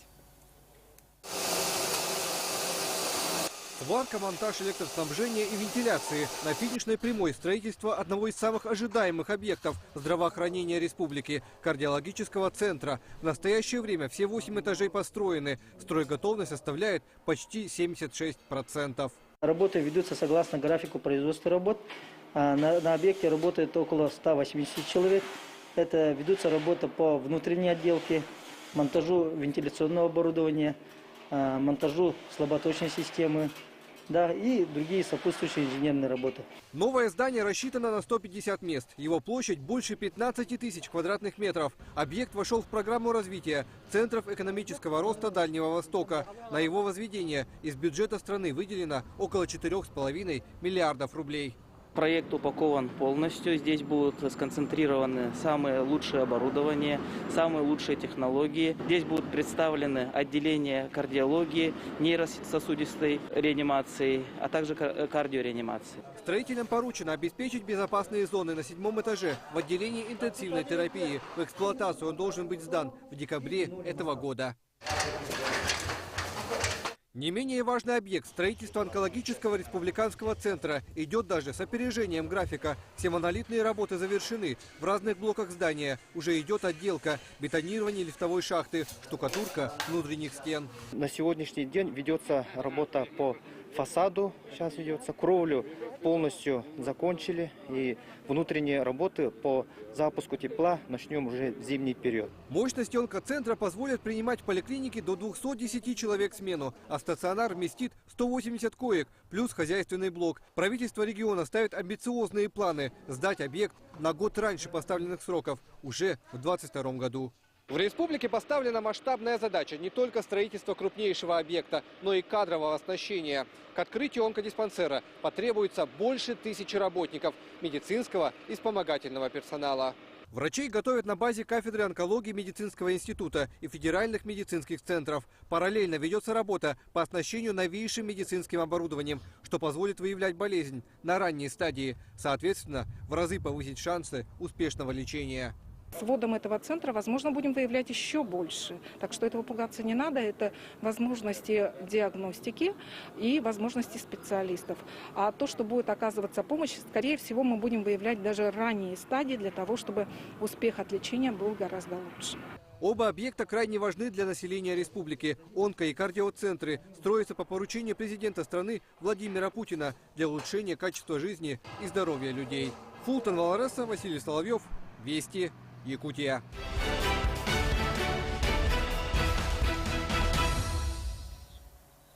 Спасибо коллегам за интересный сюжет. Арсений Сергеевич, к нам дозвонилась школьница из Мирнинского улуса, ученица 8 класса Вероника Саенко.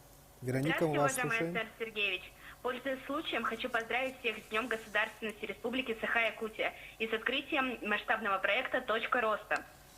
Я Саенко Вероника, юный корреспондент школы номер 24 города Удачный. Вы недавно приезжали к нам, и мы брали у вас интервью для школьных новостей. Позвольте задать вам один вопрос. Для студенческой и работающей молодежи проходят такие форумы, как Селигер, Таврида и другие, а для школьников таких проектов нет. Уважаемый Арсений Сергеевич, просим вас рассмотреть вопрос о создании подобных форумов у нас в Якутии для школьников. Спасибо. Спасибо, Вероника. Я вспомнил твой голос. Я помню то интервью, которое ты у меня в Удачном брала. И честно скажу, что многие журналисты, наверное, тебе позавидовали бы, так?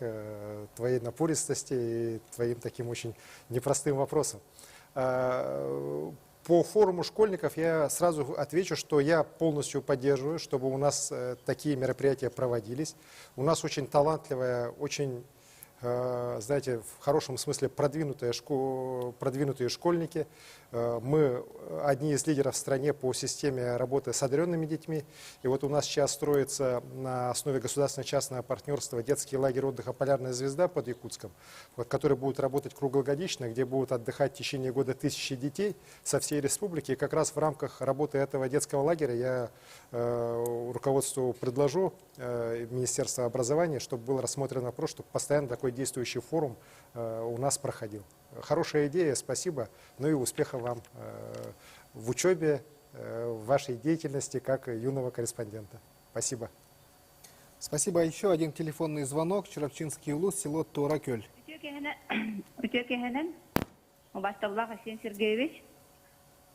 Здравствуйте. Бастатан турам Сахар Республикасының Сударствоның күні тиістігіндегі ағардылығы. Мен Бандырбан Евгения Сергеевна дейін әлбақы оғылақ ие сұрапчы ұлығын қаяқтың әлегіттен әрен сейді. Бұл бейгін әлекке бұйылғаттан өрсілға ұрасана оңысты бұд, оскола сапқы тұтылға ғаджар. Тоғыз ғанда тердон местелі, оны пака бейгі көрдіқ бізіне көнді тақсан графизын барсын тұтуған бітәрен ехер құрдықтар. Она Асен Сергеевич Клонова правительство летаря мактабут моросо.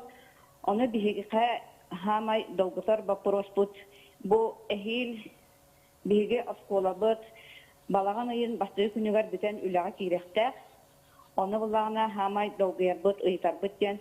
Бу осколабот тутулута туакта мейи көрсүбетагане эхил балаган ин басты күнүгөр. Онна бу саха государственный деятель Иртемен бастыкы председателя Афанасий Петрович Ларионов атын сөгеринен кини юбилейи, агугон сыллах юбилейигар осколабыт, хаңа осколабыт ана арылы дуаден нехелек жана басы долгер бапырғын үйтіқтің бағырығын мақтал. Татьяна Сергеевна бапырғын мақтал. Әнеха онна қайықсы толықтақтыра барлығар әтекпін барабын. Бұл оскола Каяндаганы тутуллуга, оны хүлбек кисыллага юбилейне мероприятияларды бартер кире хадер, боскола тутула кирехтахтет. Оны бәяты пекокудук бу беге сахахера барта кен туттар кебет Афанасий Петрович Ларионов илтүмен бастыгы председателя аугон сылын эхил юбилейн мероприятияларды кене хырдык атыгарана мут будук улахан туту каяндаганы кемигер тутуллу, оны контролла дөсү түгүл беребеккелиям, туактаганы механа бар итна тоқтотуду, бұтарағаны тақсығы, оны қайықсыққа әхил оскола сат тұтылға кирияден рендерем. Мақтал. Ну что ж, Асен Сергеевич, пришла пора подвести итоги. Мы ждем информацию о работе колл-центра, куда поступают звонки от жителей республики. Юрий, сколько вопросов поступило и на какие темы? Да, коллеги, за время нашего эфира к нам в студию поступило 156 звонков. Чаще всего звучат вопросы, касающиеся темы капитального ремонта, а также строительства дорог. Также задают вопрос, касающийся связи. Разрешите его озвучить. Так многие спрашивают, что сегодня охват ВОЛС, а значит скоростным и качественным интернетом, составляет порядка 90% населенных пунктов республики. Будет ли продолжена работа по подключению к ВОЛС в Арктике? И какие районы сегодня ждут своей очереди? Спасибо, Юрий. Спасибо за вопрос. Несмотря на все трудности, республика является одним из лидеров нашей страны в вопросах как раз развития интернета. За эти годы проложено уже порядка 10 тысяч километров волоконно-оптических линий связи. Вот недавно я участвовал в церемонии, когда 43 населенных пункта одновременно у нас по республике получили доступ к быстрому интернету. 43 населенных пункта в самых разных районах республики. И там как раз одно из сел было Хангаласского улуса подключено, и Хангаласский улус стал у нас полностью уже цифровым. А вот на днях буквально село, по-моему, Тирют Аймеконского улуса подключено, и Аймеконский улус стал 5-м в республике полностью цифровым улусом. То есть улусом, где все населенные пункты подключены к высокоскоростному интернету. И эта работа будет продолжаться. Конечно, мы сейчас видим, что уже 92% населения имеют доступ к такому быстрому интернету. Сейчас в основном остались арктические районы. И мы начинаем там работу. Вы знаете, что мы дошли до Оленька, дальше должны пойти до Саскалаха, Урюмхаи, вот это на западе. Ну а на востоке, конечно, наша задача выйти на Колымскую группу районов, через Тополиное выйти на Верхоянский район. То есть планы большие, и мы, конечно, безусловно, будем идти к тому, чтобы республика у нас была полностью подключена к быстрому интернету. В том числе, если будет такая необходимость, мы будем работать и с Минцифрой России по субсидированию спутникового интернета в ближайшие годы. Айсен Сергеевич, у нас как раз есть сюжет о подключении качественного интернета. Давайте посмотрим. В телемедицинском центре Республиканской больницы номер 2 Центра экстренной медицинской помощи идет очередная видеоконсультация с нюрнбергскими кардиологами. Благодаря интернету за 5 минут собран полный анамнез о больном с острым коронарным синдромом для срочного перевода в Якутск. Часто общаемся в день, около максимум до 5 телеконсультаций бывает. Из них 50% одабривается. С развитием скоростной сети в районах количество таких консультаций растет с каждым годом. Если в 2015 году было всего 500 видеосвязей, то в прошлом году около 7 тысяч. Консультируем сами не только республику Саха-Якутия, но и сами консультируемся, можем выйти на связь с ведущими федеральными центрами. За 6 месяцев текущего года по всей республике проведено более 16 тысяч телеконсультаций, из них телемедицинских более 9 тысяч. Лидерами по количеству таких подключений являются Алданский, Нерюнгринский, Мирнинский, Ленский и Мегино-Кангаласский районы. Телемедицина – это не только современный тренд в здравоохранении. Порой быстрая связь спасает человеческие жизни. Благодаря нашим врачам, благодаря этой телемедицине меня быстро все долечили там в Якутске. И все, и теперь я здоровая, все, и благодаря нашей телемедицине. Только в начале сентября к волоконно-оптической связи подключилось еще 43 населенных пункта.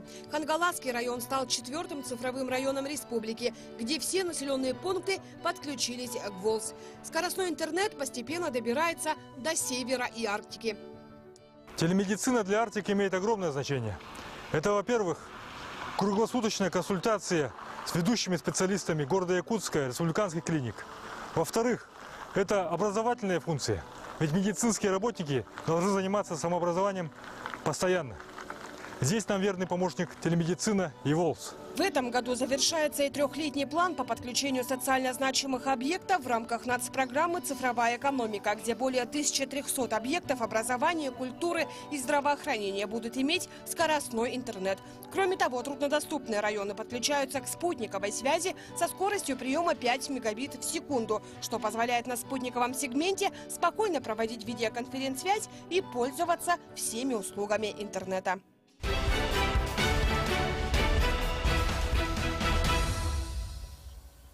Спасибо большое коллегам за интересные сюжеты. Айсен Сергеевич, пришло время подводить итоги. Олег Ильич, я прошу минутку, да, потому что вы же сами говорили, чтобы я WhatsApp тоже смотрел. Да. Вот в WhatsApp было очень много вопросов. Я когда во время видеосюжета выписывал, и хотел бы на несколько, таких интересных, на мой взгляд, ответить. Я тут выписал. Если можно. Так, если у нас время есть. Есть. Да. Вот какой вопрос. Недавно на YouTube-канале посмотрели, как вы работаете один день, как у вас проходит рабочий день, а с кем вы обычно обедаете. Так, обедаю я один, и, к сожалению, очень быстро. Да? Зачастую мои собеседники – это мои документы. На работе. Да, на работе. Как сохраняете свое здоровье при таком графике? Здесь здоровый образ жизни, и бегаю на дорожке беговой. Каждый день по полчаса. Что могу, как говорится. Так? Какой вакциной вы привиты? Спутник и Спутник Лайт, я ревакцинировался. И всем советую, еще раз повторюсь, вакцина – это единственная возможность победить ковид. Так, кто для вас служит сегодня примером? Какие герои? Так, я хочу сказать, что примером, на самом деле, для всех нас, наверное, это наши медики и наши герои, которые отстояли наши леса. Вы устаете и как вы отдыхаете? Я такой же человек, как все, да, поэтому тоже иногда устаю. Летом особенно было трудно, когда пожары, мы там несколько суток там практически не спали, наверное, по 2-3 часа. Но отдыхаю как? Я больше всего на природе якутской люблю отдыхать. Что бы вы могли посоветовать любому человеку 16 лет? Вы знаете, честно скажу, мечтайте, И не бойтесь своих мечтаний и пытайтесь эти мечты реализовывать. Вот это самое главное. Это, наверное, не только для 16 лет, это и для более старшего возраста тоже очень. Вот. Не бойтесь, а то у нас, знаете, вот старшие начинают: ой, чего ты мечтаешь, это у тебя никогда не получится. Не надо бояться. Мечтайте, и весь мир у вас будет в кармане. Так, главное идти вперед. Так, чем вы гордитесь? Я горжусь своей республикой и нашим многонациональным народом. Ну и, конечно, я очень горжусь своей семьей. Якутское кино очень мрачное. Неужели оно вам нравится? Вы знаете, оно не мрачное, оно просто другое. Вы знаете, вот нашу якутскую природу, да, тоже, когда я людям рассказываю, говорят: ой, да у вас так страшно, у вас там морозы, туманы, как можно там жить и так далее. Да? Но мы-то с вами, якутяне, прекрасно понимаем, что наша погода бывает, природа бывает разная совсем, да, она бывает прекрасная. Вот то же самое относится к кино. Так оно не мрачное, оно просто другое. Вот. И вот люди во всем мире начинают понимать, что в якутском кино есть что-то прекрасное такое, знаете, внутреннее, да, и поэтому побеждают вновь и вновь на разных кинофестивалях. Вот, поэтому, ну вот я вкратце, наверное, так. Спасибо большое, Арсен Сергеевич. Сегодняшний наш эфир проходит День государственности республики. В завершении эфира ваши пожелания нашим телезрителям в этот день. Дорогие друзья, сегодня День государственности нашей республики. Мы его отмечаем в преддверии столетия нашей Якутской АСР. И, конечно же, я уверен, что Якутия всегда была форпостом нашей великой страны на северо-востоке. И мы всегда будем идти вперед. Да, нам непросто, да, у нас проблемы, у нас ковид, у нас были лесные пожары. Но мы, якутяне, доказали, что когда мы едины, когда мы объединяемся, мы можем победить любые напасти. И я уверен, что в год юбилея, славного юбилея нашей республики, мы докажем это, и самое главное, докажем это самим себе. Я желаю вам всем успехов, желаю большого человеческого счастья и здоровья. Джоллах болун, здоровый болун. Арсен Сергеевич, но мы благодарим вас и жителей республики за участие в нашей программе. Поздравляем всех с Днем государственности. На этом все. До следующих встреч. Керсю Хадери, Чаген Чабдик Болун. До встречи.